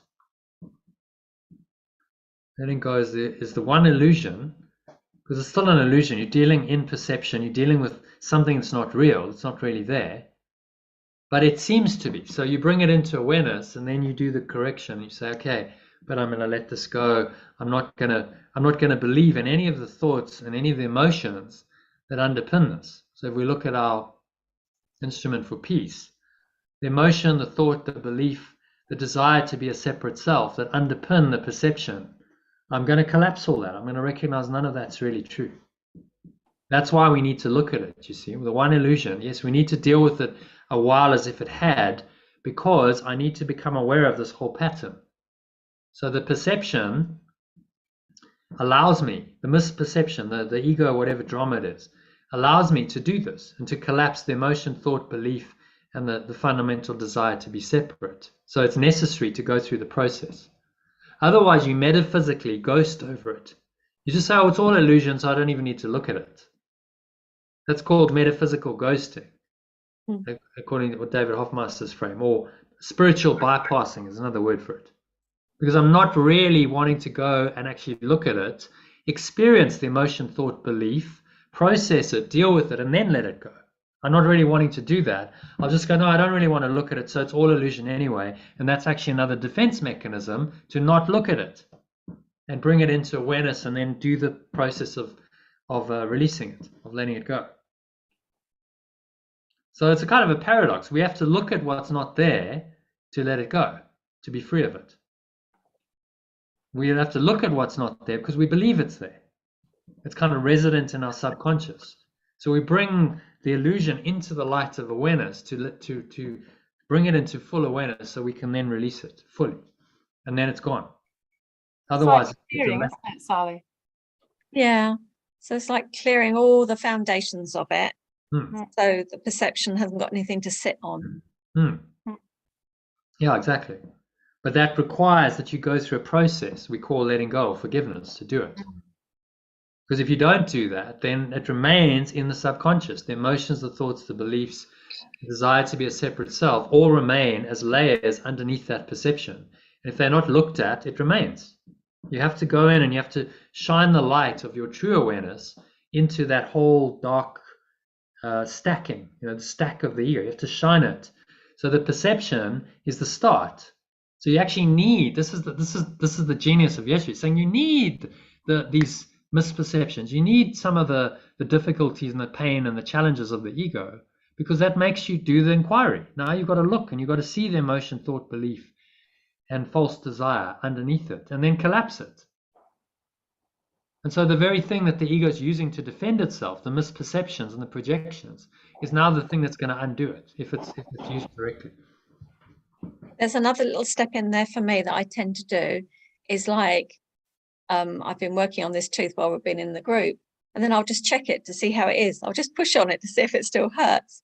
So that's kind of reinforcing it being there, isn't it? It's like, I remember this analogy somebody told me, that you put a souffle in the oven, and if you keep opening the oven door, the souffle never rises.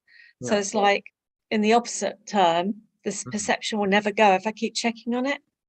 Yeah. Yeah. So isn't it interesting that I want to test it out? I want the end result to go, ha, doesn't hurt anymore. There you go, I've done it. But actually it's more like, I've done the work, just trust, you know who you really are, let it go. Yeah, because I haven't done it, you see. So there's a subtle thing there, right there. I've done it. Oh, look at that. So I've done it. I've done it, you see. But you can't really do forgiveness by definition. The separate self can't do it. So then, or the block is going to be, oh, well, I want to do it. I want to let it go. Well, who's the I that wants to let it go there? It's subtle. It's like, oh, I've done it. Oh, I've let go. Oh, great. But actually, that's not how the process works at all. So okay, just drop it. You let it go. There's no sense of self there, and then it resolves. And actually, it's the spirit of pure formless awareness, your true self, that's done it. That's done the healing. There's no sense of any personal self there. So you couldn't say I've done it. It's like, no, it's been done. It's been done. It's been done by the grace of God. So try that, play with that. Instead of like, I've got to let this go. No, I don't have to let it go. I don't have to do this. I don't have to do forgiveness. Because again, then the doer comes in. It's like, okay, just do it. The Nike's saying, just do it, just let it go. So that means don't focus on it, don't give it attention, just really let it go mentally. Just actually do that and see what happens. Yeah. Easier said than done, because the ego's going, oh no, well, I like, now who's just doing it then? Am I just doing it? Who's the doer here? These kinds of questions come up. But in the true letting go, there's no sense of doer. That's really what characterizes the true letting go. There's no sense of you doing it. It's just being done through you. So you dropped it, you really did it, you just let it go, and it happens. And then healing happens. There's no personal self involved. Yeah. Okay, cool. So subtleties and nuances, but it's all interesting to consider. Okay, so happy with paragraph 2. Do you want to give a little summary of that? What's he saying there in summary?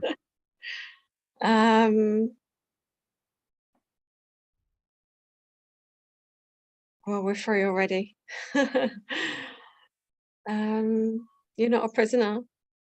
There's nobody to condemn. The screen's gone blank. It always does that when I'm doing a thingy.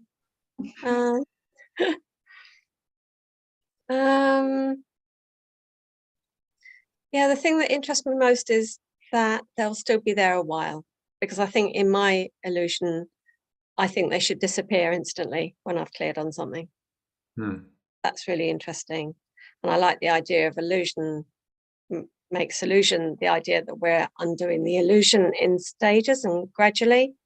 I know really it should be go pop because of the whole thing, but I'm seeing it in my mind's eye as though I'm taking away things around it until there won't be anything there. Well, you remove the belief. I mean, you look at how this works.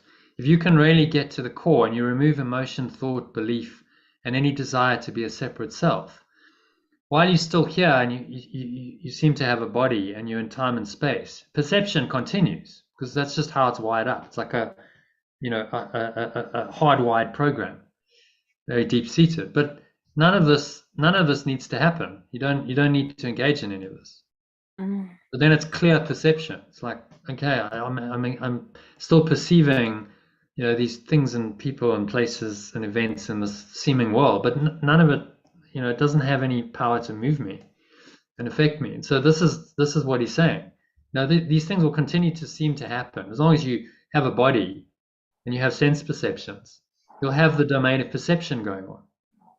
So that's not going to go as long as you have a a human body and you seem to be human. But what goes is the emotion, thought, belief, and desire underneath it, because that's all perceptual. That's happening in your mind. So you still have sense perceptions, but they are clean, clear sense perceptions, like no story behind them. And that's kind of the enlightened state. It's just like, okay, it's just happening. It's happening to me, through me, and there's no sense of a separate self anymore.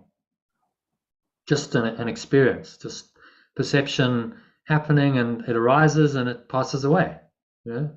Perception arises and it passes away, and there's no attempt to hold on to it, to attach to it.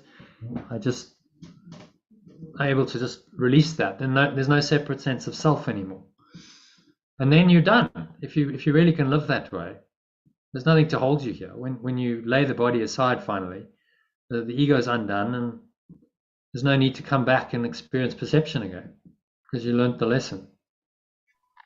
Yeah, so when it feels just an experience, it's very nourishing, isn't it? Because you're in your true self and you're just watching and vaguely aware. But nourishing is the word that comes to me right now. So. Yeah, well, the source, if you remove the covers, the emotion, thought, belief, and desire to be a separate self, you take away all those coverings. What's shining through then is pure formless awareness, your source, because that's all that's left. So now that source shines through into all of your perceptions, and this is the enlightened state he talks about, where your source is shining on all your perceptions, blessing the world, blessing other people, because there's no barriers, there's nothing to obscure that. So it just shines through, and you become kind of this luminous awareness, walking in the world but not really of the world. I'm in the world but not of the world. So you have perception, but it's not earthly perception, it's not worldly perception, because all of the underpinnings of worldly perception, the separate self, have been removed. And that's kind of the final stage of enlightenment. You're just kind of walking as this luminous, clear awareness in this world without a separate sense of self.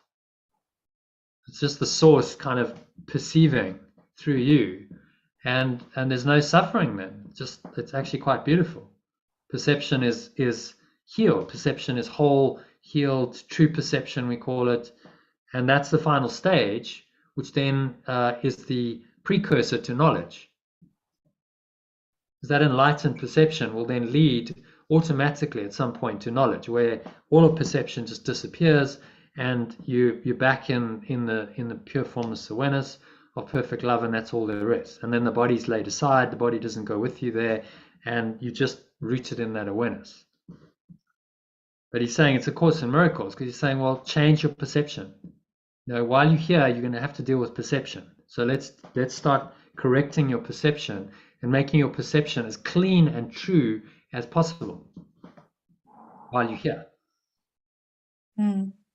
Which allows you to still function in the world, because you're required to have perception to function in this time-space illusion. But you're functioning on a different level. You're functioning with the source coming through and shining on all of your perceptions, and your experience is a joyful one. It can only be. So it's just this pure formless awareness of perfect love streaming through into all of your perceptions. And then you are the enlightened, the enlightened being, the Christ, the one self that's the example of what you can be, of what a human being can be at his or her highest, is that enlightened self. I've noticed that when I use my EAM and do a step 5 on pure formless awareness of perfect love, especially when I do it with a client, I kind of shine. There's a light around me. And usually people go, oh, look, you're shining. So that term that you've, created is very, very effective. I think so. I mean, I didn't really, again, I don't take personal credit. I was just shown. It was revealed to me in that experience, the Vipassana experience I mentioned. And I couldn't really put words to it. I couldn't, after that experience, I was like, well, how would I put this into words? And the only thing I could really say was it was pure formless awareness. It was, it wasn't anything positive. I could say, well, it was this, and then I added in perfect love later on, because because love is a powerful pointer as well. Actually, what you're aware of, it's a pure formless awareness of perfect love. So, you know, that's God. What does So, EAM just a point. stand for? What does EAM stand for, Sally? Energy alignment method. The energy alignment method, and it's a kinesiology technique. It's just been developed a bit more and just got an easy phrase to use. But we do this thing where you stand with your legs apart and your hands up and palms up to the ceiling, and you say a positive statement like, I know, I am pure formless awareness of perfect love. And it seems to just bring in that energy into the room, and it's really interesting. Using that term more lately, and it's been good. Your arms are open to receiving Yeah. the truth of who we are. Yeah. Yeah, well, you know, that's a good check, because if it, I mean, kinesiology is just a check. It's a test of the energy. It's saying, okay, say, is this true or not? So if you're getting, okay, you know, this term works, and it brings in more, a sense of more power into your mind and your body, then you know you're on the right track. So all good. Okay, where are we? Back to number 3, I think. So Lynn, if you can read number 3. I think read the original, because there's quite a bit of translation. Okay. And just for your, you know, because you're still learning this new language. Yeah. So read the original, and then we'll translate. So I think what I'm going to try, read one sentence and then read the translation. Let's try doing it that way.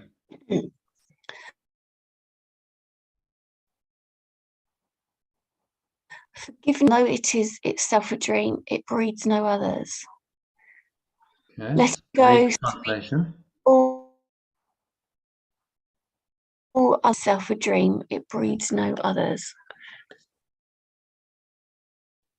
Okay, so just forgiveness for letting go sweeps away all other dreams. So we translate it, because often forgiveness is misunderstood. So, okay, so what does that actually mean? And obviously it's been used in the Christian teaching, so people can then misinterpret it, and they go, well, you know, if this has got anything to do with, you know, Christianity as I was taught it in the church, then I want nothing to do with it. There's a misperception of what forgiveness is. Self-righteous forgiveness.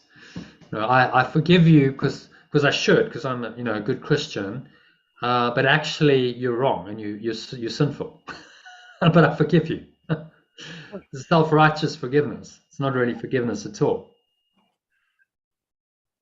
Or there's sort of halfway forgiveness. It's kind of real forgiveness that makes it real and says, oh, well, shame. It's, you know, but I understand that, you know, you're struggling because you've had a difficult life or whatever. So although you're behaving this way, I'd soften my judgment, but you've still done it. It's still real. So that's kind of a halfway forgiveness, mock forgiveness. So there's various versions of it, but this letting go, complete letting go, there's no mistaking it. It's like, okay, I've got to let the whole issue go. That's radical forgiveness. It just lets it go completely. As he says, sweeps away, like the sweeps all other dreams away. And though it is itself a dream, it breeds no others. So you're letting go of what's a dream, but by letting it go, you don't make any other dreams. It's the end of the dream, as he goes on to say. So all illusions, save this one, must multiply 1,000-fold.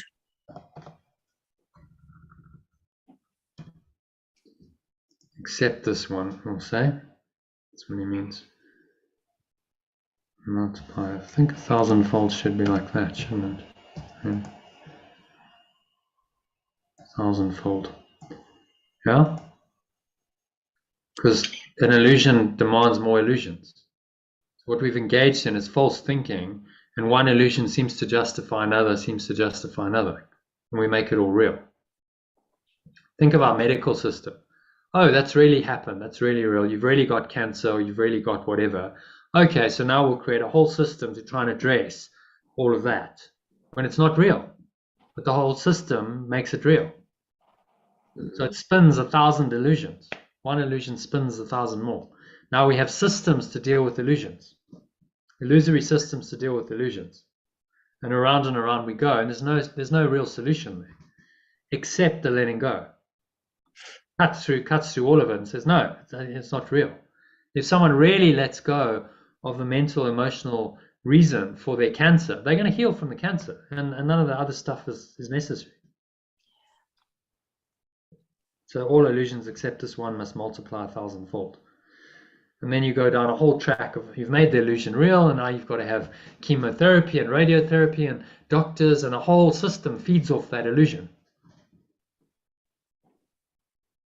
Whereas you could just let it go and be healed.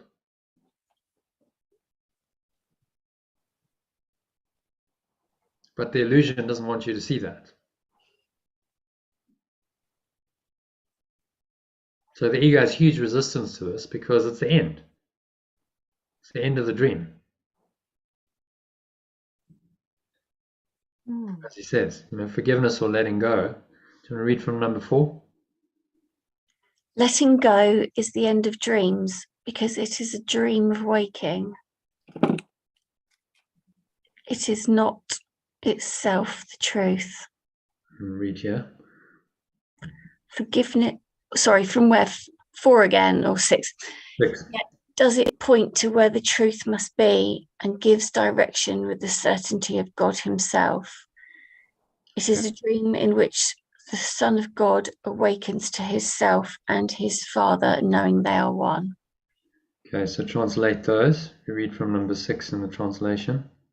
Yet does it point to where the truth must be and gives direction with the certainty of pure, formless awareness of perfect love itself. It is a dream in which the extension of pure, formless awareness of perfect love awakens to itself and to its source, knowing they are one.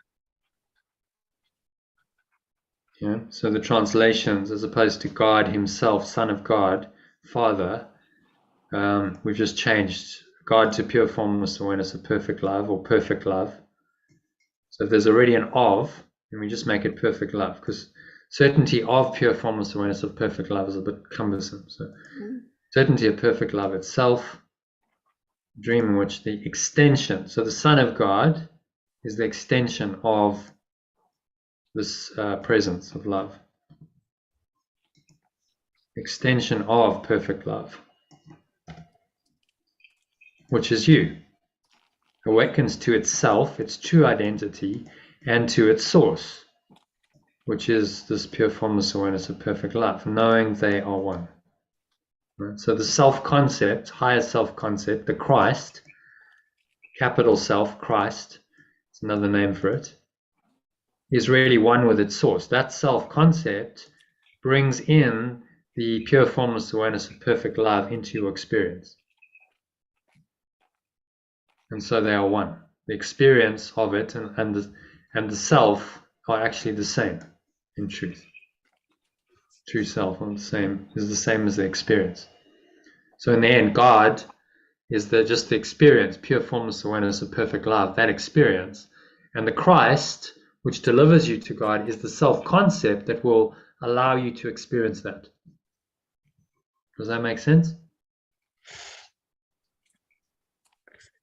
Yeah, to be fair, I'm struggling today because I'm trying to stay awake. I'm taking it in, but I'll listen to it again later. Yeah, that's okay. In fact, it's quite good when you're tired. You know why? Because it just goes in on it. It goes into your subconscious. I feel like I'm still benefiting from it, even though I can't remember everything that's being said at the moment.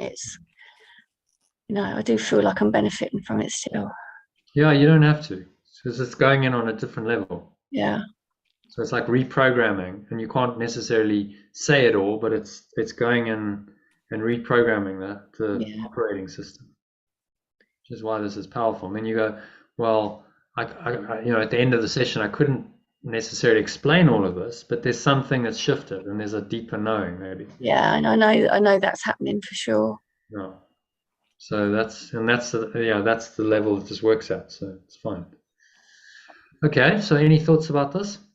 Number 3, questions, comments?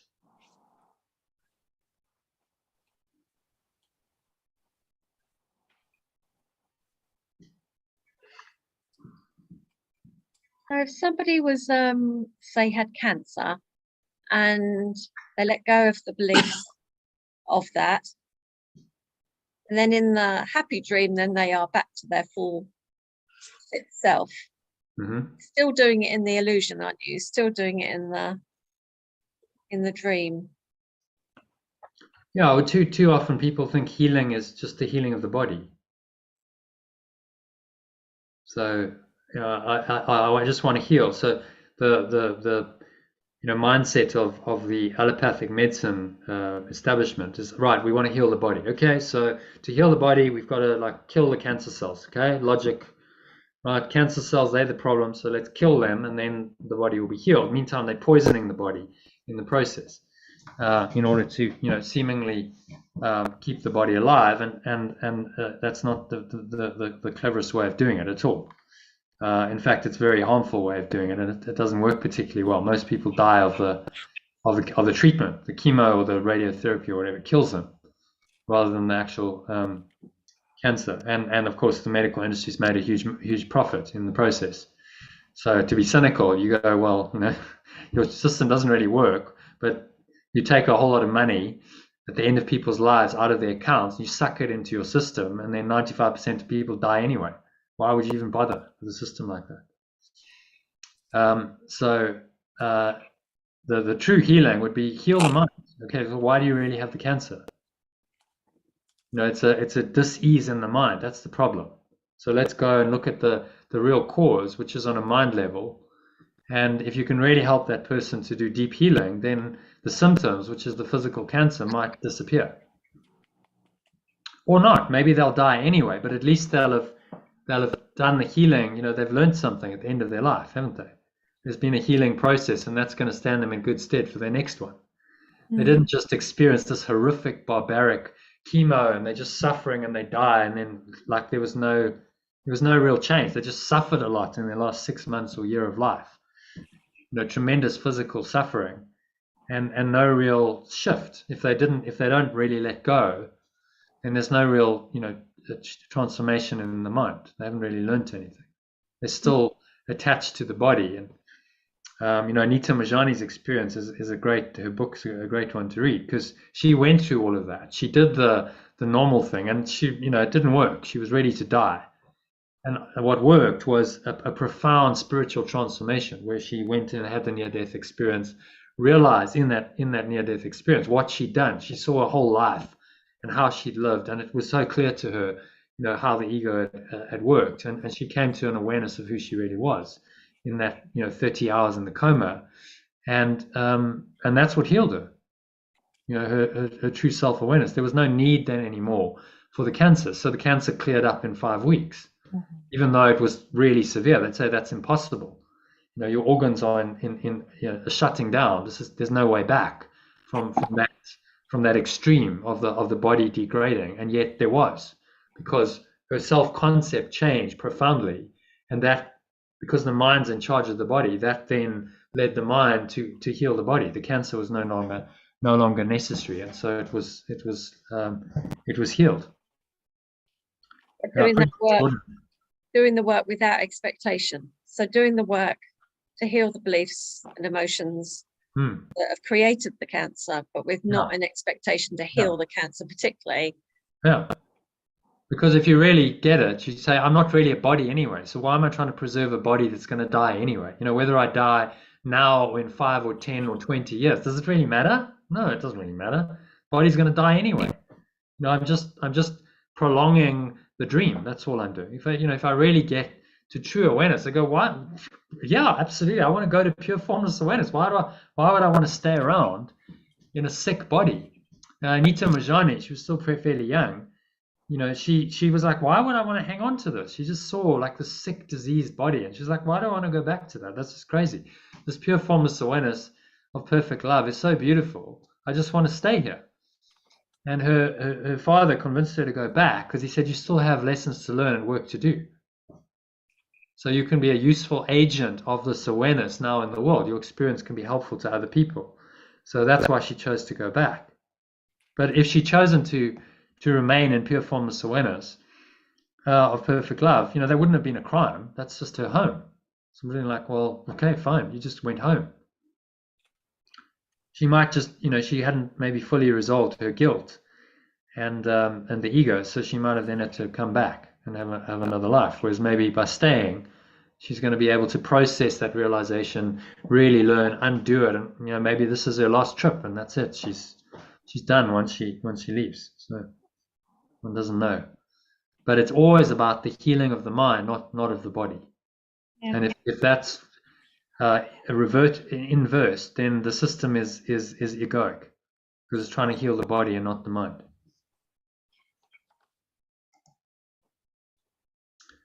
Okay, so happy with number 3? Yep.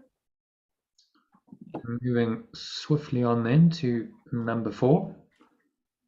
Do you want to read the alternative, Sally? Letting go is the only road that leads out of disaster, past all suffering, and finally away from death. How could there be another way when this one is the plan of pure formless awareness, perfect love itself? And why would you oppose it, quarrel with it, seek to find 1,000 ways in which it must be wrong, 1,000 other possibilities? Yeah, it's the only way out. Yeah. And the ego doesn't want you to see that. It's going to try and get you to do all kinds of other stuff. No, go down this blind alley, go look at that. It's like, just do what you need to do. He's saying, I'm giving you the answer. It's not a mystery. This is what you need to do. So why don't you just get busy with it and do it? Practice the course, do the lessons, because that's going to help you to let go daily as things arise using these lessons. And actually pretty quickly you can do this. You don't have to go searching for other things and techniques, because in the end it all comes down to this. It all comes down to this, letting go. Can you let it go or not? It's the one thing behind all spiritual teachings. This is the essence of it. Can you let it go or not? And so he's just saying, well, don't oppose this truth. Don't quarrel with it. Just rejoice that you finally found the one answer. Wow, okay, I've actually got the answer. I don't need to look anywhere else. I'm not going to find the answer anywhere else. It's the one universal answer to the illusion. So now let me just apply it. I know the answer. That's not a mystery anymore. Hallelujah. I'm not searching anymore. Now let me just get busy and just apply it and be diligent in my application of the answer to my life, which is what he's suggesting we do with this course. Application. Okay, so any thoughts on number 4? Looks very clear to me. Yeah. You can't say, you cannot say. The one thing you can. Lucy, how are you? Hi. Yeah. Nice to see you again. Hi, everyone. Welcome back to the Zoom room. Thank you. So the one thing you could never accuse Yeshua of being ambiguous. The course is not ambiguous. It's very clear. The only thing is, will you accept it or not? You accept the teaching or you don't. He says you will either accept this course entirely or not at all. It's an all or nothing deal. So accept it entirely and you're free. Don't, and then you compromise, and then the ego is still in business, and you still have a split mind. Okay, shall we move on to number 5? Lucy, do you want to read for us? Yeah. Number 5 is down. Yeah. You can read the translation if you like. Is it not wiser to be glad? Is it not wise to be glad you hold the answer to your problems in your hand? Is it not more intelligent to thank the one who gives awakening and accept its gifts with gratitude. And is it not a kindness to yourself to hear its voice and learn the simple lessons it would teach, instead of trying to dismiss its words and substitute your own in place of its? Yeah. Yeah. Thoughts on that? Yeah, that's just very clear.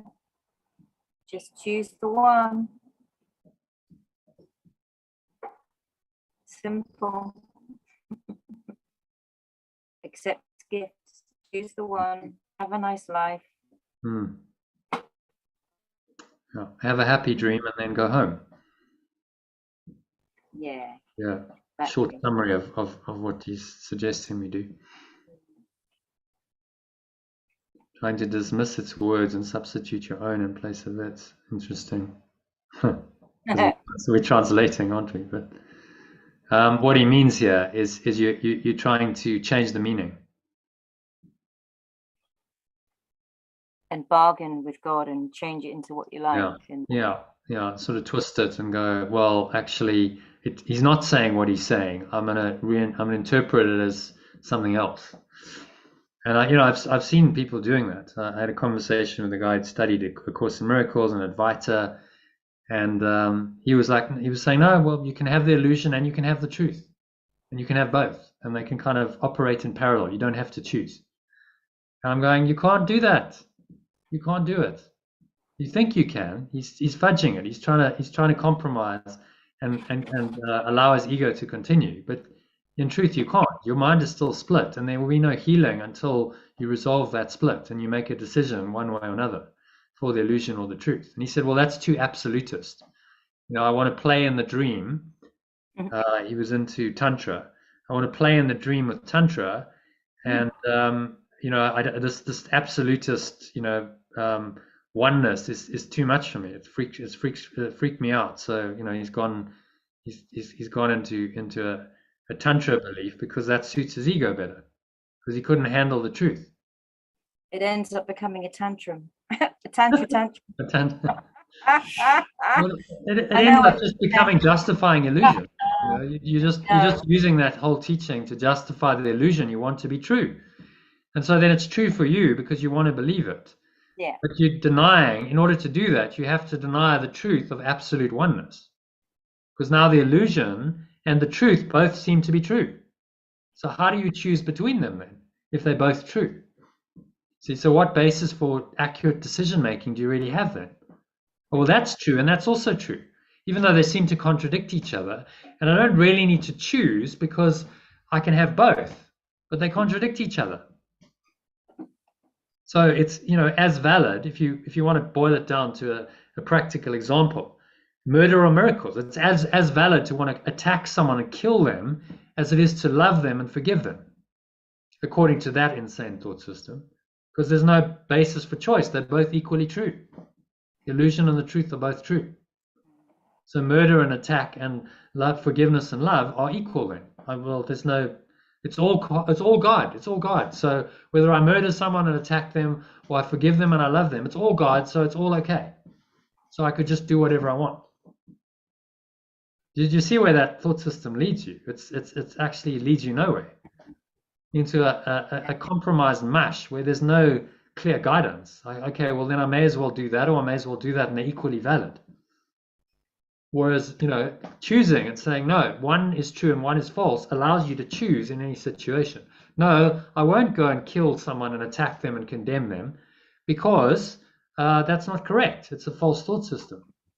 So I choose against that, and I choose for love and forgiveness. Very clear-cut decision means I cut away one option. Deikidere means cut away. I must cut away one option to truly decide. I cannot decide if I have all options intact. Does that make sense? Yeah, definitely. And in life, that's how it works. If we don't decide clearly, we just kind of, there's no proper decision. We don't actually go anywhere. You've got to cut away something in order to make a true decision, which is, it's hard if you want to have all options available at all times, but that's not possible. No, there's a lot of cutting away going on. Is there? Well, that's good. Yeah. Okay, so happy with number 5? Happy? All right. Yep. Number 6 then. Iona, will you do the honors, please? Yep. Its words will work. Its words will save. Its words contain all hope, all blessing, and all joy that ever can be found upon this earth. Its words are born in pure formless awareness of perfect love and come to you with the state of pure formless awareness upon them. Those who hear its words have heard the song of the state of pure formless awareness. For those are the words in which all merge as one at last, and as this one will fade away, the word of pure formless awareness of perfect love will come to take its place, for it will be remembered then and loved. A lot of pure formless awareness going on there. Formless out, yeah. Pure formless awareness out, but I think part of the thing is repetition. You know, the more you say it, the more it's like, well, hopefully it's like becomes a mantra. You say it, the pure formless awareness of perfect love, it takes you into that state, doesn't it? I think it does. The words kind of, they have that sort of quality of what they're pointing to. Well, I like the pointer to the song of it. The song of the state. Song of the state of pure formless awareness. So we just make that simpler and say the song of pure formless awareness. Well, it's talking about heaven there. So yeah. Our translation for heaven was state of. Yeah, I know. But then you've got the song of the state of. It becomes a bit clumsy, isn't it? The song of the state of pure formless awareness. Or the song of pure formless awareness. You know, which rolls easier off the tongue? Song of pure formless awareness, I'd say. So yeah, in the interpretation, you've got to have it, because we've substituted one word for many, you've got to have a little bit of discernment about the translation. Okay, Lynn's dropped off. Okay, so any thoughts on that? Want to unpack any of that? Anything stand out for you? No, it's a confirmation. Just the words will work, the words will save.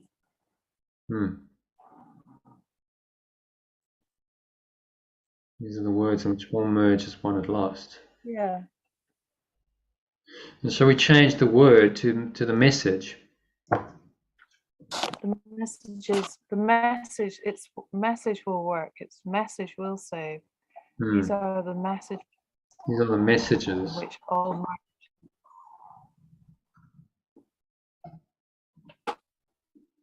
Those who hear its messages. Because the messages are not always in words, are they? Truth be told. I mean, the Course is quite a wordy part, so he uses words a lot, but you can hear its messengers. It's not really a word thing, it's more a feeling thing. Yeah, exactly. And he alludes to that in the song as well. Yeah. So we can hear it, we can feel it, we can be it. Yeah. So we'll change its messages. Yeah.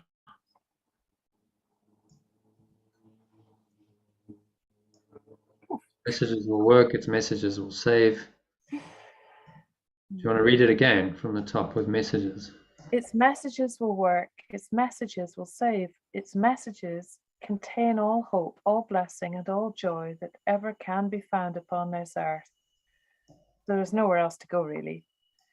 Its messages are born in pure formless awareness of perfect love and come to you with the state of pure formless awareness love upon them. Those who hear its messages have heard the song of pure formless awareness, for these are the messages in which all merge as one at last. And as this one will fade away, the message of pure formless awareness of perfect love will come to take its place, for it will be remembered then and loved. So when all this happy dream fades, that's what will come to take its place. And it will be a relief and a relief in the remembrance of it, because that's what we're practicing in this happy dream to be. And Exactly. Yeah. Not So, just going to get back to pure formless awareness like that. And you've got all kinds of, dark thoughts and emotions. It's like, let's practice, being happy here, correct your perception so that you open your mind to the pure formless awareness beyond form. Well, it works for me because I don't really like nasty surprises. And I do quite like to be well prepared for things. Yeah, I feel content. So it's a gradual, okay, so prepare yourself, this is not going to be a shock. You're not going to suddenly go into here and go, oh my God. No, it's like gradual opening, preparing. So your mind, when you have a revelation experience, is okay. You just, that's really nice. I'm not scared by it. Yeah. Because he does say at some point, I think early in the course, he says, the experience, if you haven't prepared yourself and corrected your perception, if you suddenly were catapulted into revelation, you might find the experience more traumatic than beatific. That you actually get freaked out. Oh my God, the world just disappeared. That absolutely freaks me out. It blows my mind. I get really scared and I retreat into fear. And the whole experience is quite traumatic rather than, actually, wow, that was, the most amazing experience of my life. And that has happened to some people. They have a sudden spiritual awakening. They can go, whoa, that's just totally freaked me out. Yeah. Too much. And then they can shut down. They can actually shut that part of them down and go, look, never again. I don't want to go there again. Yeah. And then actually the ego's used that experience for its own purposes to shut them down and keep the separation going. So this path of just systematically, progressively working at this every day, doing your mind training, opening the mind up to the source is the way of mastery, I call it. Just systematic, progressive training, and gently opening your mind. So, you have these realizations at a manageable pace. It's not like all in one, suddenly whoosh, it's just going to be a progressive, unfolding. And then when you do get an experience of like a revelation, you've prepared for it. So, and you recognize it. So next time you have a revelation on the beach or something, you'll go, this is now a bit more familiar. I understand what's going on. I'm not scared of it anymore. I don't have to see myself as a worm in a petri dish. I'm actually just open to the experience, and maybe you go deeper into it, and it unfolds more, and so more and more of those experiences can start happening. Yeah, I'd like to hang on to it for longer next time. Yeah. Well, you probably will, but who knows? The experience just happens. What you can do, saying, look, these experiences come, and you're not in control of them, but you are in control of your perceptions. So you can train your mind increasingly to perceive correctly by consciously practicing this course, by learning the lessons, by doing the workbook lessons and applying them to your life. You're practicing this, and then you're opening your mind for the revelation and the grace to come. Brilliant. So it's very practical. He's very practical, down to earth, even though he's actually asking us ultimately to transcend earth. Yeah. She's saying, well, that while you're here, this is a very practical, systematic process that you're going to go through, and it's not going to be too scary then for you to do. Okay, so happy with number 6? Yes. Number 7 then, spinning back to Sally, I think. This world has many seeming separate haunts where mercy has no meaning and attack appears as justified. Yet all are one, a place where death is offered to pure formless awareness of perfect love's extension and to its source. You may think they have accepted, but if you look again upon the place where you behold their blood, you will perceive a miracle instead. How foolish to believe that they could die. So we'll change miracle to correction. Just trying to understand the words. I wasn't looking to change anything. How foolish to believe you can attack. How mad to think that you could be condemned and that the wholly aware extension of pure formless awareness, perfect love, can die. Okay. Yeah, anything strike you there?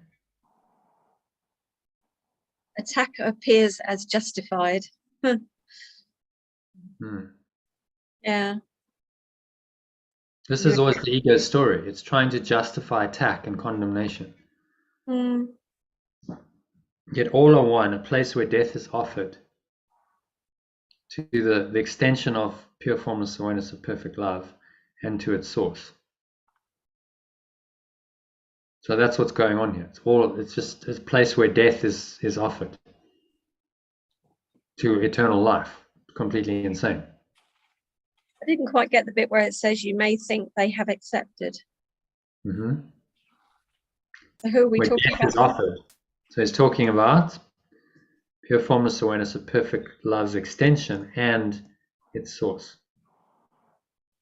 So who are they then? You may think They are the Father, the source, and the extension, the Son. Right, okay. So you may think they've accepted, oh, okay, actually we've accepted death and that's our lot now. But if you will look again on the place where you behold their blood, you'll perceive a correction instead. I see, yeah.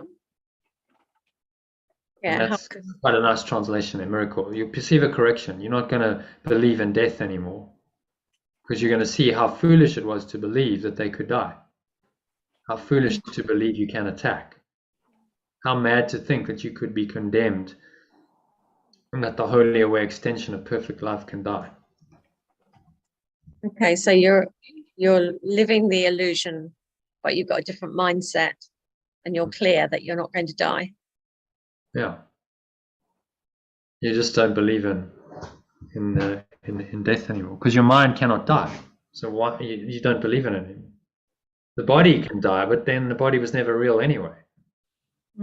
So is that really death? Or is it just a laying aside in the end of what's not needed anymore?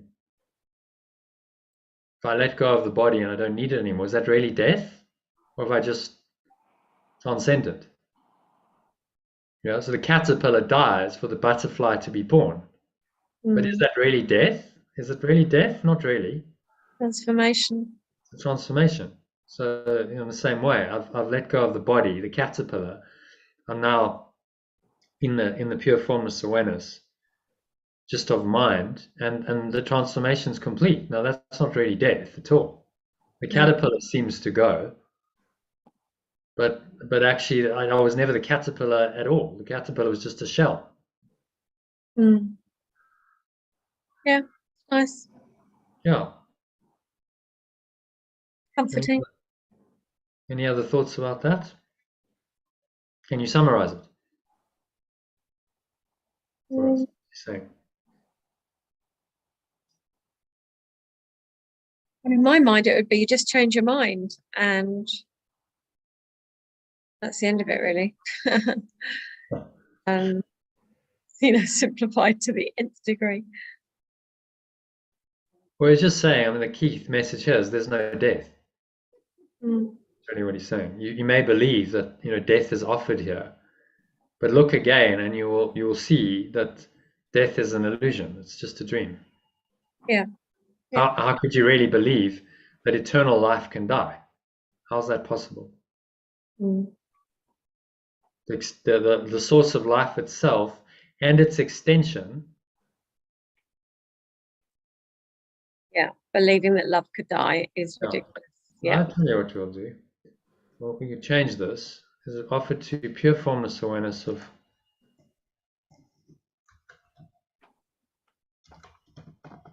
how about life's extension? Yeah. To perfect life's extension and to its source. Because we're talking about death. So we'll just translate it as life. How can life really die? Doesn't make any sense, really. I mean, the whole idea of death is ludicrous. How can eternal life die?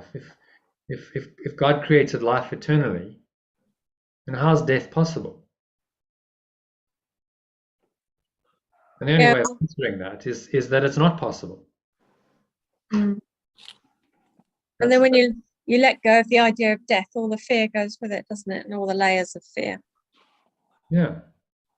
Because you're not really dying, you're just transforming. You're actually going back home. You're going back to your original state. Leaving behind an illusion, which was never you. And only that seems to die. So it's only your attachment to that which is unreal that causes you to fear death. Do you see that? Mm. The caterpillar believes it's a caterpillar and goes, oh, I'm going to die. Oh, this is terrible.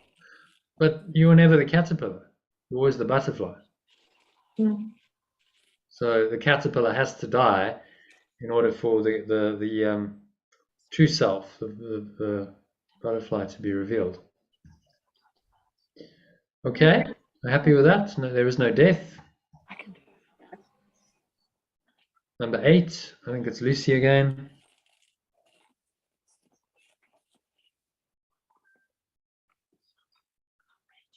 Big, you could get it bigger, I guess. Yeah, could you make it bigger, please? Mm-hmm. Can do. Look like a sign. Oh,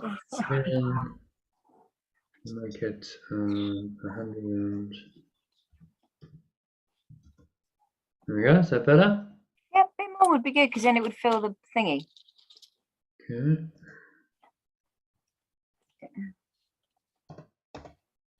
180. There we go. Good. That's great. Thank you. The stillness of yourself remains unmoved, untouched by thoughts like these, and unaware of any condemnation which could need letting go. Dreams of any kind are strange and alien to the truth.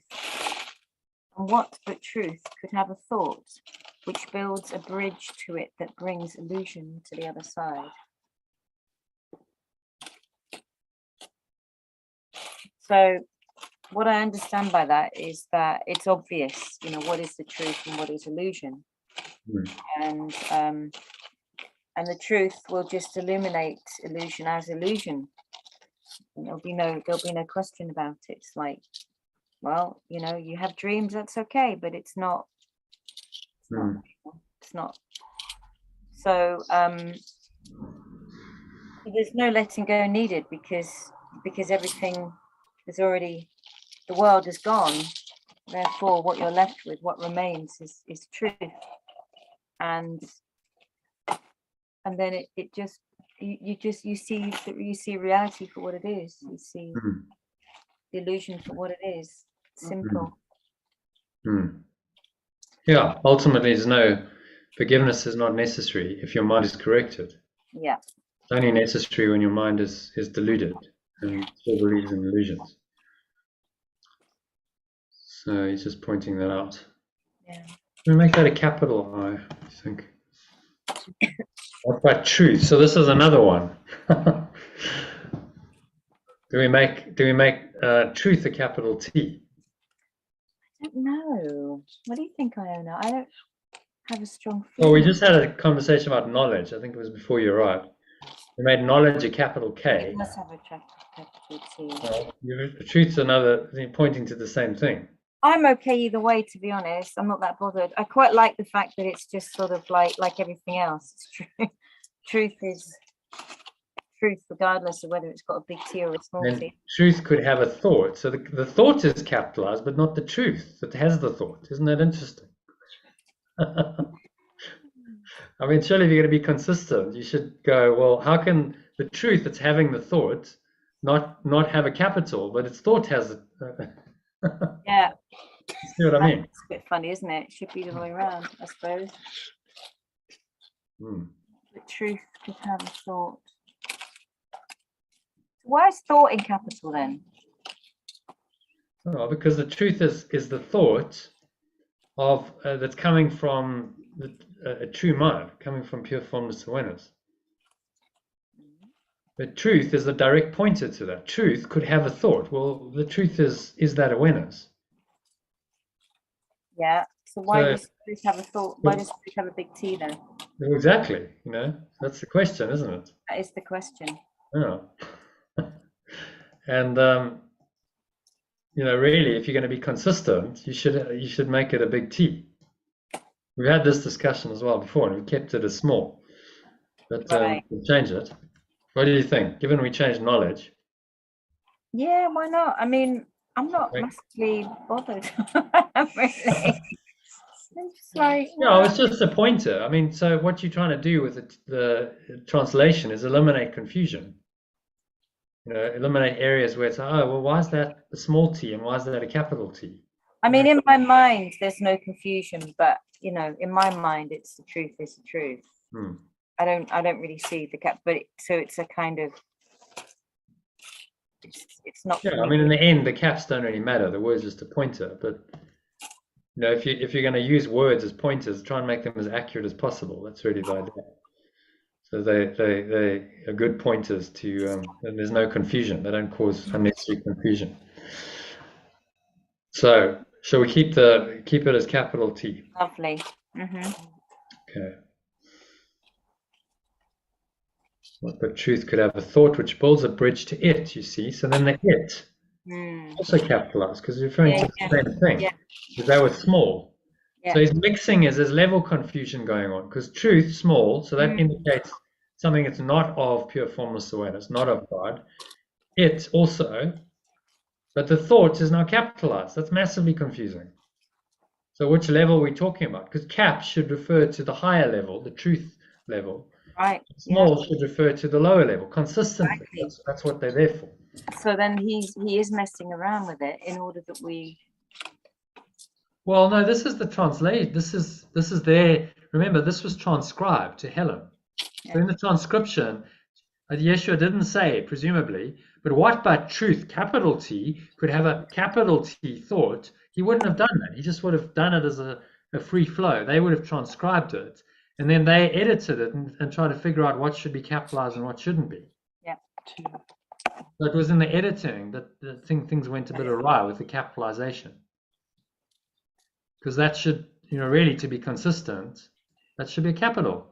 You're referring the truth that has the thought. Well, if the thought's capitalized, surely the truth that's having the thought should also be capitalized. It's coming from the truth. And then the it should be capitalized because that's building a bridge to it, capital I. So I think we got to go with it. Yeah. Let's go with that. We haven't capitalized truth in past translations, but that's fine. We can just go back and redo those when we get there next year. It's an iterative process. Okay, so happy with number 8? That's 90p. Yeah. Thank you. Okay, thank you. So number 9, Iona, today we practice letting freedom come to make its home with you. The truth bestows these words upon your mind that you may find the key to true awareness and let the darkness end. Only my condemnation injures me. Only my own letting go sets me free. And darkness is limited awareness. I think we were translating the limited awareness end.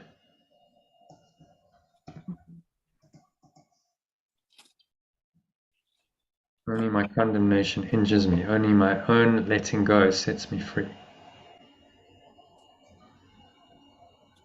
Powerful words.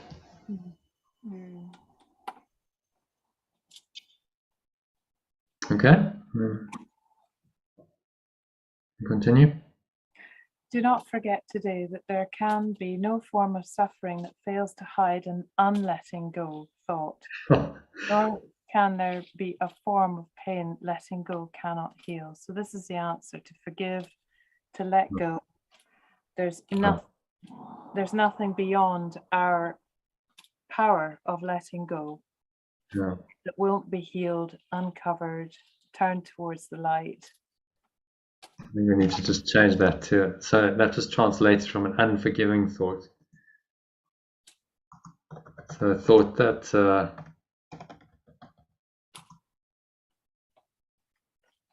holds onto an illusion or makes an illusion real.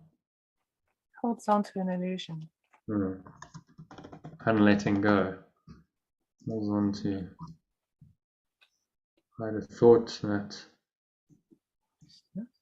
Another coin. That was 19, isn't it? That 19. Or can there be a form of pain letting go cannot heal? Yeah, so he's giving us the whole answer. He's saying, look, you don't have to look anywhere else. It's in this letting go process. You just need to get good at it. Practice, practice, practice. Only my own condemnation injures me. Only my own letting go sets me free. So someone else's condemnation of you can't really injure you. Only my condemnation. It can only injure you if you believe it. Then it's your own condemnation on yourself. If you didn't believe it, you'd go, well, whatever. So what? You believe that, but I don't believe any of it. But the challenge comes in is that someone else condemns us. It brings up our own self-condemnation, and then we end up condemning ourselves. Yeah, we're still getting this practice here at Seaview. Yeah, still on it goes. Right, with your landlord. Yeah. Well, it's advanced mind training. It's that. It's like, okay, here we go. Iteration number 10 of condemnation. The lesson presents itself again. Because this, if you really get this, you're free. I mean, he's telling you, you're free. No more condemnation. The ego's done for. That's it. It's game over. So it's got to keep trying to perpetuate this illusion that condemnation is possible. Spin it around in another way and show it to you again, and then it's like, okay, well, you're going to believe it this time. Are you going to fall for it this time, or you're going to maintain, the truth that it's not real? And maybe, because it's such a deep-seated belief, you have to do it many times to really undo it at its core. It's like, no, I just don't believe this. I think when you can finally just laugh at it, when there's no movement, I think maybe this is the test. There's absolutely no movement away from the pure formless awareness of perfect love. So someone can be doing whatever. She can be condemning you verbally, physically, doing whatever, and you're just not moved. Yeah. That will be the final time. And there's no egoic movement when you face that. Then, you're done with it. I guess until then, it might continue happening. Because there's more stuff that stirs up and there's more letting go to be done. But it's all good. She's playing her part. She's helping you. If you're the the avatar, you're the awakening ones. You need these lessons to awaken. You need someone to come and give you the lesson. In fact, Carlos, there's a I don't know if you've ever read any of Carlos Castaneda's work. Did you read, what was his famous work? Don Juan. Did you read it? Do you remember step number 4 in the process of becoming a Nagual, which was an enlightened one or awakened one? What was step number 4? I don't remember what step number 4 was. Step number 4 was every Nagual in training, every initiate needs a petty tyrant. You have to have a petty tyrant who comes in and tests you to the core. And you have to overcome that. That's part of your training. That's right, a petty tyrant. Do you remember? Yeah. That stuck with me. It was like, you actually need the petty tyrant because they're part of your training program to attain the Nagual enlightened state. So there she's come along as the petty tyrant to test you. Yes. On your path and say, okay, are you going to fall for this, or are you going to dig deep and overcome this? Right. And do in the end, the petty tyrant is just part of the training program. Totally. It's fulfilling a role, and that's quite helpful because without the training of the petty tyrant, you don't get to get this lesson of the condemnation and overcoming it. So, but the Nagual has to completely overcome it in their mind, in his or her mind. So there's no resonance left. There's no like, actually I'm still feeling condemned. I'm still feeling the attack. I'm still feeling guilty. I'm not moved. I just like the lesson is you overcome it completely and you recognize it for what it is. That is just the ego in manifesting through this person. It has no validity as a thought system. It's really a joke. Yeah. You know, and maybe you have to confront that over and over until you go, okay, this is just nothing. This person is nothing. The petty tyrant is nothing. And maybe you just laugh at it. Maybe you just got to laugh at her. I don't know. Just laugh. Just go, that's so funny. And you both roll around, do like a laughter workshop, and you just roll around, and you just, because Yeah. how would she deal with that if you just laughed? Exactly. It would completely just take the wind out of her sails. I mean, she might then redouble her attack. I don't know, but it would certainly, she wouldn't know what to do with it. That's true. Just laugh. Yeah. Because it is actually ridiculous. I mean, she's just like a ridiculous caricature of the ego in this crazy dream. And she thinks it's all real. And she thinks it's also like, oh, I'm so important. I'm trying to big myself up. And it's just completely ridiculous. And maybe just laughing at it. Because every tyrant wants to be taken seriously. And when you laugh at them, it's like, oh God, they're actually just, the emperor has no clothes. You're revealing the insanity of the ridiculous nature of my delusion. Anyway, just take the guidance. I mean, you'll be guided. If you apply these principles in practice, you'll be guided as to what to do next time. Okay. Okay, so number 10. Let's cycle back to Sally. I think it's Sally's turn. Except the one illusion which proclaims there is no condemnation in pure formless awareness of perfect love's extension. The state of pure formless awareness is remembered instantly, the world forgotten, all its weird beliefs forgotten with it as the face of Christ appears. Do we leave Christ or do we change that? Yeah, so Christ is... Christ is true self or oneself or Yeah. one of them. We call it the true self. The face of... True self appears unveiled at last in this one dream. This is the gift the remembrance of perfect love holds for you from pure formless awareness, perfect love, your source. Let today be celebrated both on earth and in your wholly aware home as well. Be kind to both as you let go the trespassers you thought them guilty of, and see your innocence shining upon you from the face of true self. Okay, there's some stuff going on with capitalization here as well, so let's just look at that.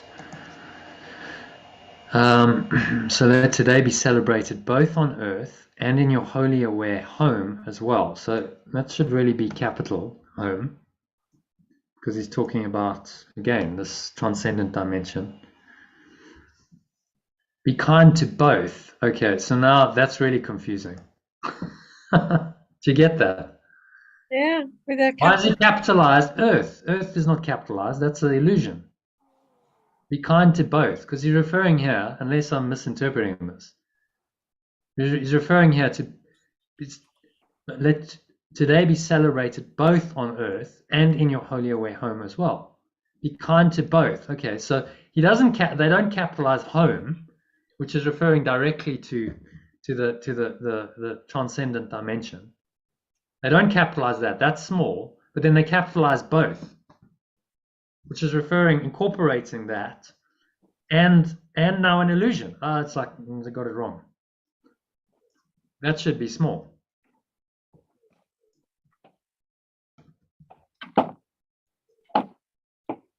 Because it includes something. Earth is not capitalized. What do you think? Yes, I agree. You're going to be logical. I wondered if they'd done be kind to both just to emphasize both. Perhaps they're not using your criteria. Well, I mean, it's not logically consistent. That is small. Look at the original. Your holy home as well, right? So this is the capitalized transcendent dimension, which they're referring to as both here with a capital, but they don't put it in caps there. How does that work? It's not logical. And then earth, which is the illusion, is now incorporated into both, capitalized. It's like, whoa, it's like, you got to be consistent if you're going to do it. I just like, there's no consistency to the capitalization story. So we'll just fix it. It's fine. We won't make a drama. It's wholly aware home. That's capitalized. That's small. And kind to both. Well, we can't capitalize that because that's not true. So then you're making an illusion true by capitalizing both. You see? And coppers. You need 3p. Thank you. And you're kind to both as you let go the trespassers you thought them guilty of. Okay, so that's kind of archaic language. Trespassers means the sins. So where's the bag? So we'll change trespassers to sins.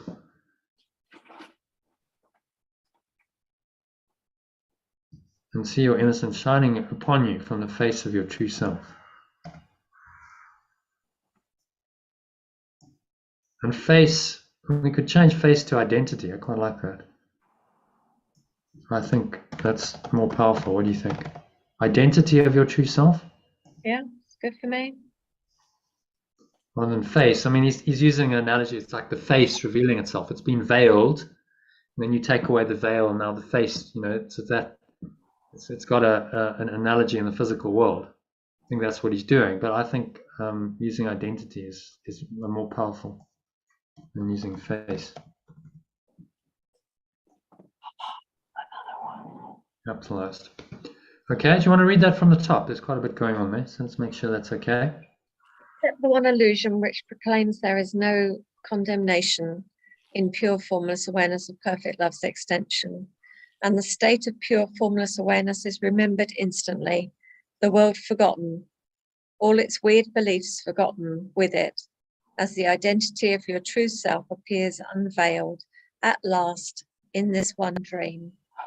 This is the gift the remembrance of perfect love holds for you, from pure formless awareness of perfect love, your source. Let today be celebrated both on earth and in your wholly aware home as well.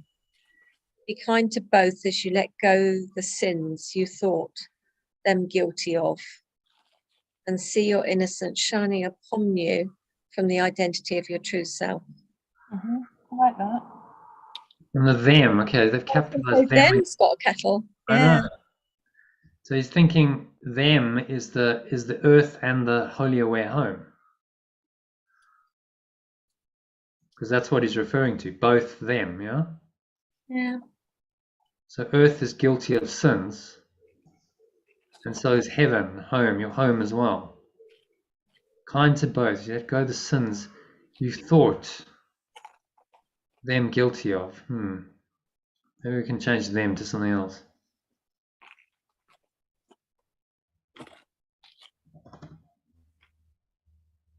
You thought anyone.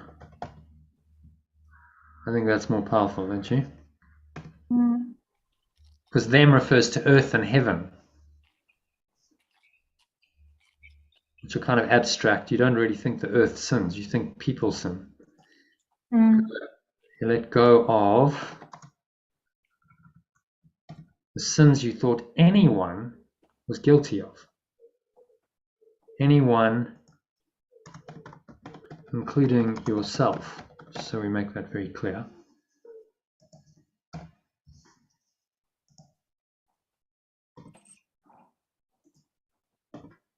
And see your innocence shining upon you from the identity of your true self. Okay, happy with, maybe just read the last. Be kind to both as you let go of the sins you thought anyone, including yourself, was guilty of, and see your innocence shining upon you from the identity of your true self. It's nice. I think I like that.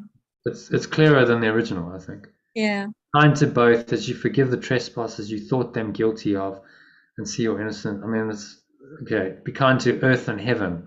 It's like doesn't make too much sense there, and the capitalization's an issue. So okay, I think that's a much better sentence, much clearer. Good. Okay. So any thoughts on that? No. What's the central message of the paragraph? Remember your pure formless awareness. Remember you are all the pure formless awarenesses, and the world will be forgotten. And your true self will appear. And your true identity of your true self will be here. Yeah, letting go of sin is the key. You let go of all the sins you thought anyone, including yourself, was guilty of, and then your innocence must reveal itself. Yeah, yeah, that's cool. Okay. Yeah, all right, I'm going to go now. Thanks very much. All right, thanks, Sally. See you next time. Bye. Okay. Sally. Bye, everyone. Bye. All right, we've got. John, no, I have to take a call. My mother-in-law is dying. Oh, really? Okay. Yep. So I'm going to be talking now to my husband, ex-husband. Yes. Okay. So do you want to go off or Drop off now? Yeah. drop off? Yeah. Okay. Oh, you just drop this off, won't you? Lucy, do you want to stay on? Do you want to stay on and finish or not? How many till we're finished? 2, I think. What are we? Number 11. Okay. Yeah, it's quite a long one, this one, but 11, 12, 13. We just got 2 left, yeah. Three left, sorry. 3. 11, 12, 13, yeah. Okay. Okay. All right. Number 11, now is there silence? Now is there silence all around the world. Now is there stillness where before there was a frantic rush of thoughts that made no sense. Now is there tranquil, true awareness across the face of earth, made quiet in a dreamless sleep. And now the word of pure formless awareness of perfect love alone remains upon it. Only that can be perceived an instant longer. Then the symbols done and everything you ever thought you made completely vanish from the mind. The pure formless awareness of perfect love forever knows to be its own extension. So he's pointing to what will happen when you let go of the world, you let go of the other thoughts, and you just orient yourself entirely with pure formless awareness. Yeah, the disappearance. Have you read The Disappearance of the Universe? You know the title. Yeah, I do. I've read half of it. I love it. I love that book. Yeah. So it's the idea that all of this will just vanish. Yeah. Going to disappear into the nothingness it came from. It will completely vanish from the mind that pure formless awareness of perfect love forever knows to be its only extension. So all illusions will be done, all symbols done. He's pointing us to the state beyond the dream. The dream is over, and only the message of pure formless awareness remains. Yeah. The message of, let's say, perfect love alone remains upon it. So in your enlightened state, when you really perceive the world correctly, you see only love. You see only the truth, and all illusions no longer have any power over you. You don't believe them at all. Only that can be perceived an instant longer. Let's make that a moment. Quite like moment rather than instant. Again, he's saying a moment longer. Well, it's a moment might last 10 years in your experience. It's a tiny moment in all of time, but doesn't mean it's suddenly then our symbols done. Because it can if you take it literally, you might go, okay, well, I just do this and then the world's going to disappear, and then great, and then you're disappointed because it doesn't happen. It's like, get up, and I've still got the world's still there, and my body's still here, and perception's still there, and it hasn't just disappeared. So you have to kind of take this as not, a moment is not necessarily, a second. It's like actually just in spiritual terms, a moment is a moment can be the rest of your life. So it's such a brief. If you think that you've had multiple lifetimes, if we've been doing this for so many lifetimes, what is 20 years or 30 years of a human lifetime? It's nothing. So he's pointing us here beyond the dream, silence around the world. Before there was a frantic rush. So pointing to this quiet state the mind comes into, enlightened state where you are done with the dream. and symbols are done, and you're ready for, he says, God takes the final step. So pure formless awareness just merges, you merge into it. You release the body, and then all that's left is that awareness. Okay, so nice, nice, feel good. We'll do a little meditation now on that if you want. It's a nice paragraph to meditate on. So number 12. Number 12, yeah. Mm-hmm. There is no condemnation in it. He is perfect in its pure. It is. It is perfect in its pure formless awareness. It needs no thought of mercy. Who could give its gifts when everything is its? And who could dream of offering letting go to the extension of sinlessness itself?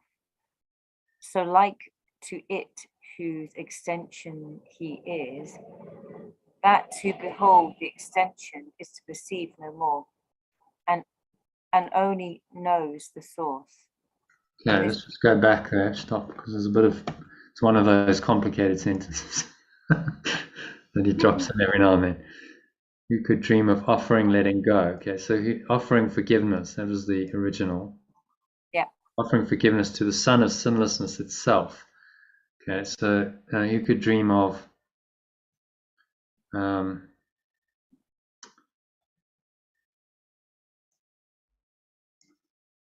about letting go of the extension of sinlessness. Extension of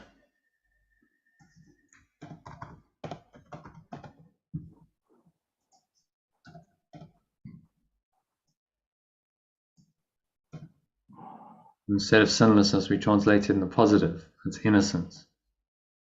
Who could dream of letting go? You can't really let go of innocence, can you? So who could dream of letting go of the extension of innocence itself? So like to it, no condemnation in him. So this him is referring to the extension, the Son. So there's no condemnation in this extension. It's only extension. There's no condemnation in it. So again, capitalization. The extension is capitalized there, but then he makes the him small. So we remove that problem by saying him is an it, because it's the mind, and there's no condemnation in it, capitalized, because it's the extension of pure formless awareness. There's no separation between the two. So then we translate it as it. Or maybe just so we're clear at the start of the paragraph, in this extension. It is perfect. You want to read it again? It's perfect in its. It's perfect in its pure formless awareness. He needs no thoughts of mercy. Who could give its that was holiness, just so you know. That's how we translate it. Holiness. Okay. Pure formless awareness. Okay. He needs no thoughts of mercy. It needs no thoughts of mercy. Who could give its gifts when everything is its? And who could dream of letting go of the extension of innocence itself? So like to it whose extension it is, that to behold the extension is to perceive no more, and only knows the source. In this vision of the extension, so brief that not an instant stands between this single sight and timelessness itself, you see the vision of yourself, and then you disappear forever into pure formless awareness of perfect love. No. Yeah, so it's a lovely. So it's just pointing us to this transcendent domain. Yeah.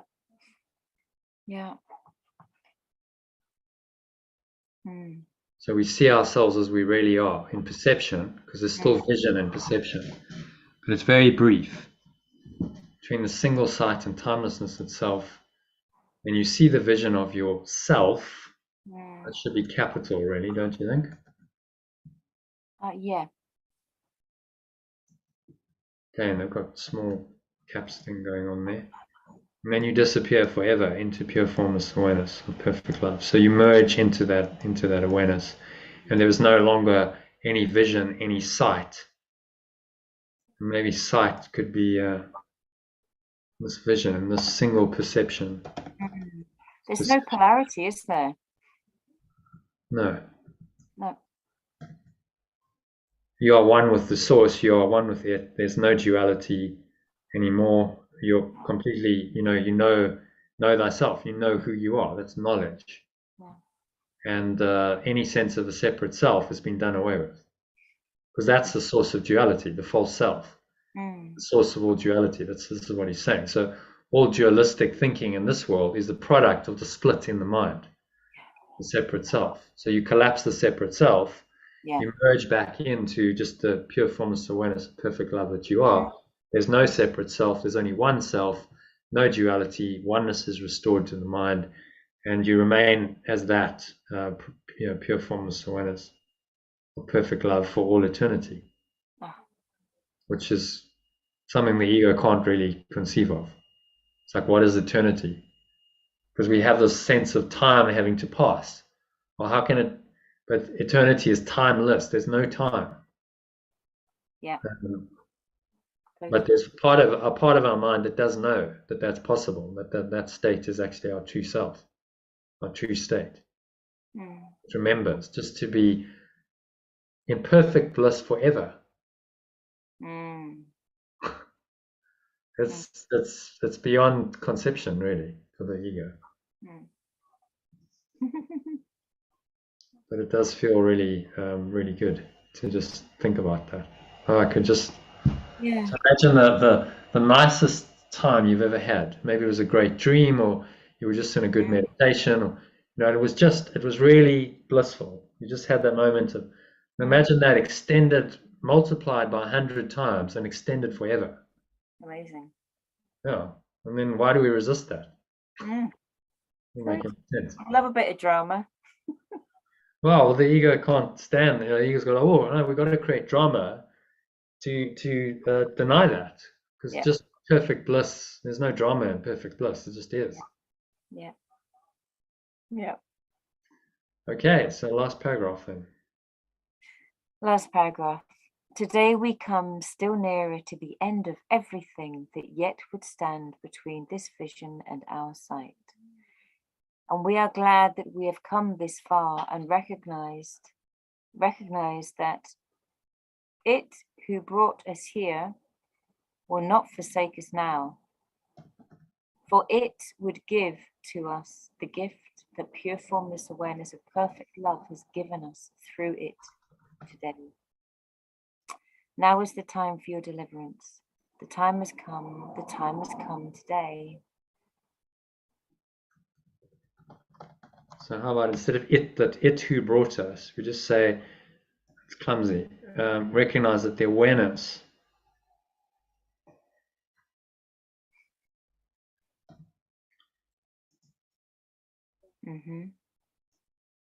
will not forsake us now. The awareness that brought us here will not forsake us now. Yeah. The awareness which brought us here.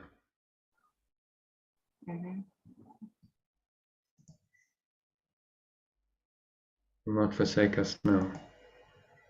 It would give to us, gift that pure formless awareness of perfect love has given us through it. How about, I know what to do.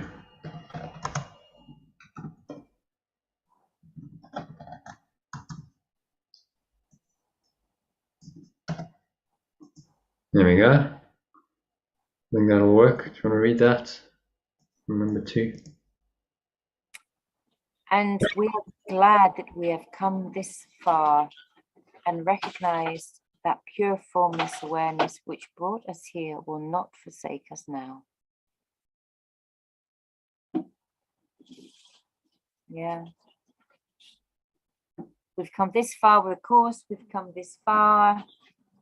Simply just say yes. Now is the time for your deliverance. The time has come. So he's making these lessons quite immediate. He's saying the time has come now. It's right now in your awareness, right now. You don't need to wait. You don't need to delay. It's not coming sometime in the future. Yep. The time has come now, and drop into that state now. So an invitation to a deeper, sort of mystical experience we call of this awareness, which is a perfect invitation for meditation, if you like. Yes, I'm ready. Okay. Great. Let's do a med. Okay. So I'll just keep the sound. Yeah, I'll put you on mute. Put yourself on mute. Okay, so just making yourself comfortable. Sitting your feet shoulder width apart, back straight, cup your hands in your lap. Close your eyes. And start off by taking a nice deep breath in through the nose. So you breathe in, you're aware of the stomach rising and the chest rising. Cells flow there in through the nostrils. You're aware of some rising energy if you clench the root lock. Feel this warm wave of energy rising up the spine to your heart center. If you like, you can put one hand on your heart to connect with your heart space. Breathe into that, feel the presence there, the life energy, the love. Breathe in again, draw that up into the crown of your head. So just pause and scan your mind. Notice any thoughts, any emotions, any physical sensations going on. Anything that feels negative or limiting or contracted or constricting in any way, shape or form, and recognize that there's some form of condemnation going on there. All ego negativity is condemnation at its roots. So say to yourself, only my condemnation injures me, and only my letting go will set me free. And so now just practice that as you exhale. Just exhale out the mouth, letting it all go, blowing it away. The breeze of your breath into the nothingness that it really is.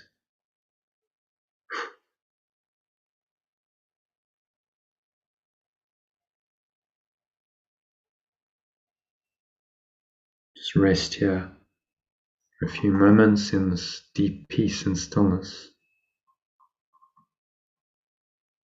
You listen to these words and breathe. Just find your own rhythm of breathing in and out through your nose. Observe the breath flowing into the nostrils and then in its own time out of the nostrils. In and out. And you just observe that subtle movement of the breath. Let the breath open you up to the deep silence that underlies all form, beyond all breath or movement or change in this world. Anything that is impermanent, shifting, changing, anicca they call it in the Buddhist teaching. It's impermanent, illusion. Beyond that, there's a silence.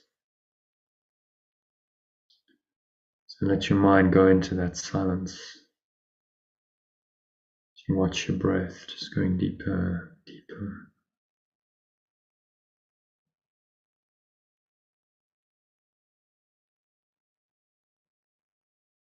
To the silence and the stillness. Now as there's silence all around the world, because there's silence in your mind, quieted your mind, all insane thoughts of the ego.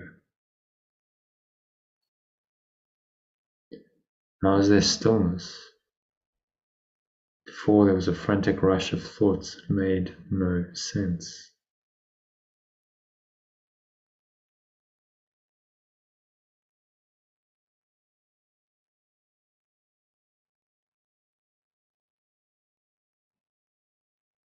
Nowhere else to go, nothing else to do. Just surrender into this silence beyond thought. Just says now, there's a tranquil, true awareness. It's arising in your mind.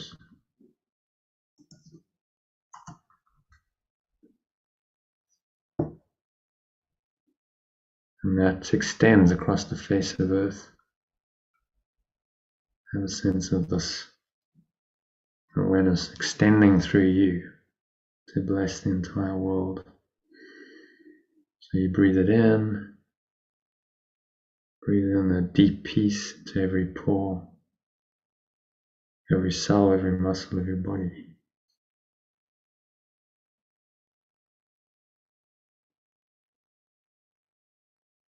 Feel that deep peace permeating your mind, permeating your body, entire awareness. And then it's extending out through you to bless the world.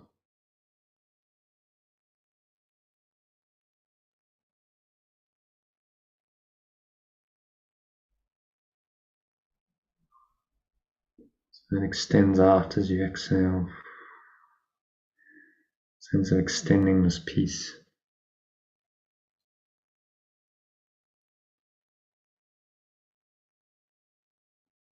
And you're very peaceful and very calm. This extension involves no stress, no stressing, straining, and striving. It's just a natural extension of your mind to encompass all people and things. You don't have to strain to try and achieve this. In fact,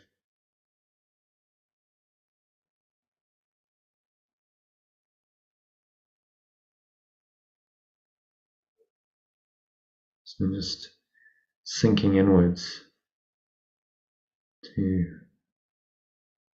pure formless awareness of perfect love.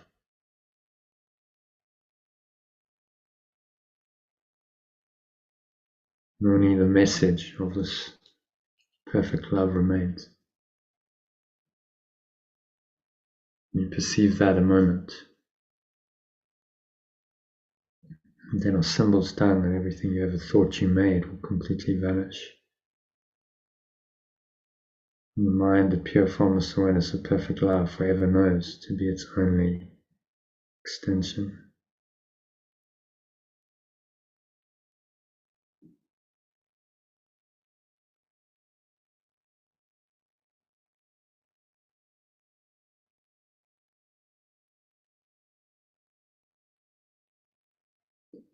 Nowhere else to go, nothing else to do, nothing else to think about. Just surrender into this tranquil silence.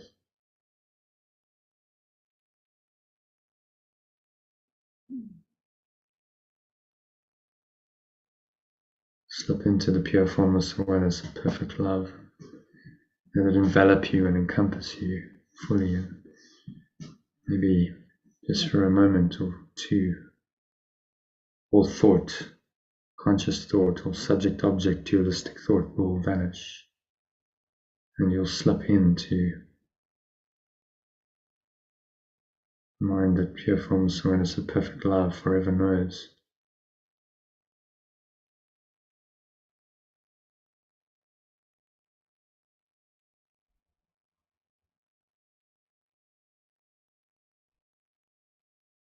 Its own extension.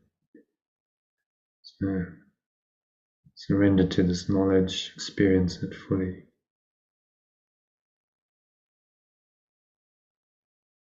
To observe the breath and allow deeper awareness to rise in your mind and your heart, to envelop you and encompass you totally for the next couple of minutes of deep silence.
Any thoughts arise that seem to disturb this deep peace, and just observe them casually. They have no real substance, they're just little cloud patterns drifting by.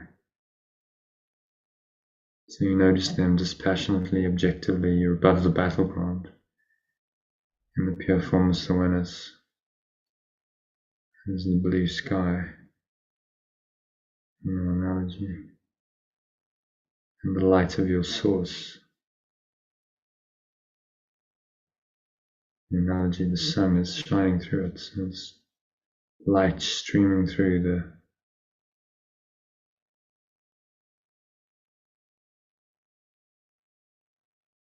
just, and you'll go blow these clouds away with the breeze of your breath, going, gone to the nothingness they really are.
And there's sounds arising, you hear them, just notice that they arise in this pure formless awareness. It's the same as silence. Great silent embrace, and then the sound happens. You can hear the dripping of water because it's raining. It's beautiful, just sound occurring in this silence, enveloped by the silence. So even sound, any sense perception can be a pointer to this pure formless awareness.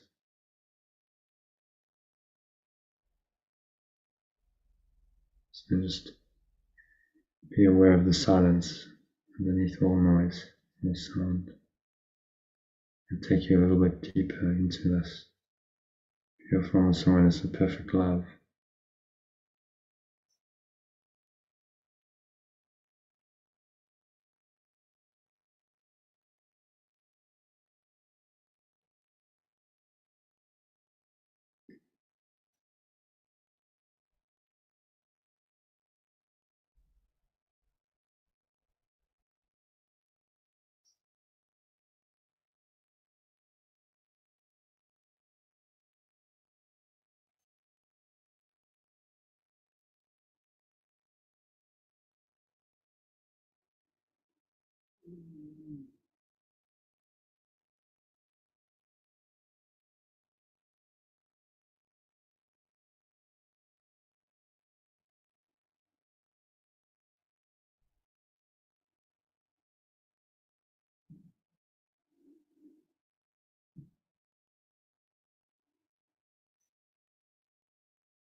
And just gently coming back in this deep, peaceful state into an awareness of the body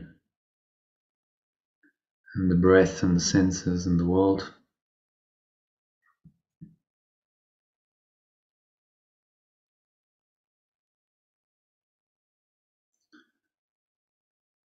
And on the count of 3, you're going to open your eyes. So 1, just breathing in. Notice all the sensations of the breath and the body. Notice any thoughts, any emotions going on. Anything unpleasant there, just let it go. The help of your breath on the count of 2, exhale. Breathe it out, let it go. Feel the energy releasing. Notice the chest and the stomach suck back in. Feel the weight of your body pressing down into the chair, your feet touching the ground. What you're feeling and touching with your hands. As you breathe in again, notice any smell in your nose, maybe a taste in your mouth. Notice what you're hearing. Notice all these subtle sensations.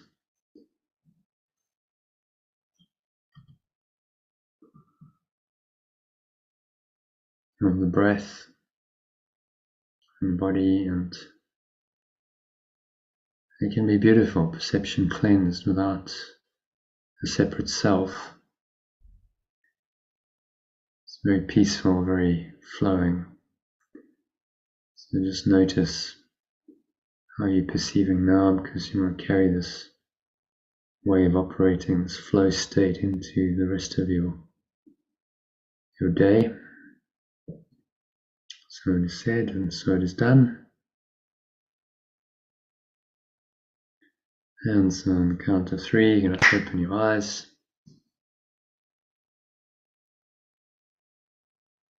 Just take a minute to look around. So noticing the various objects in the room around you. From this state of deep peace. So there's no attempt to name them or label them or judge them. Just observe them. Notice how peaceful your perception is when you're not judging.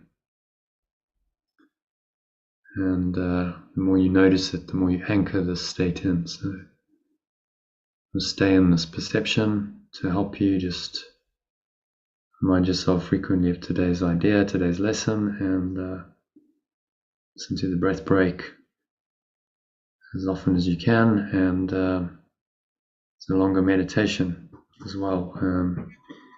To practice the lesson again this evening, which I will send. I'll post to the Telegram group. So yeah, that brings us to the end of the meditation. So we could actually continue and do some text if you want to. Or you're still muted, Lucy. Are you all Course in Miracle out? No, I feel just enough. I feel that was brilliant. Yeah. Really, Enough. so I'm going to leave it there and crack on with the day. Yeah.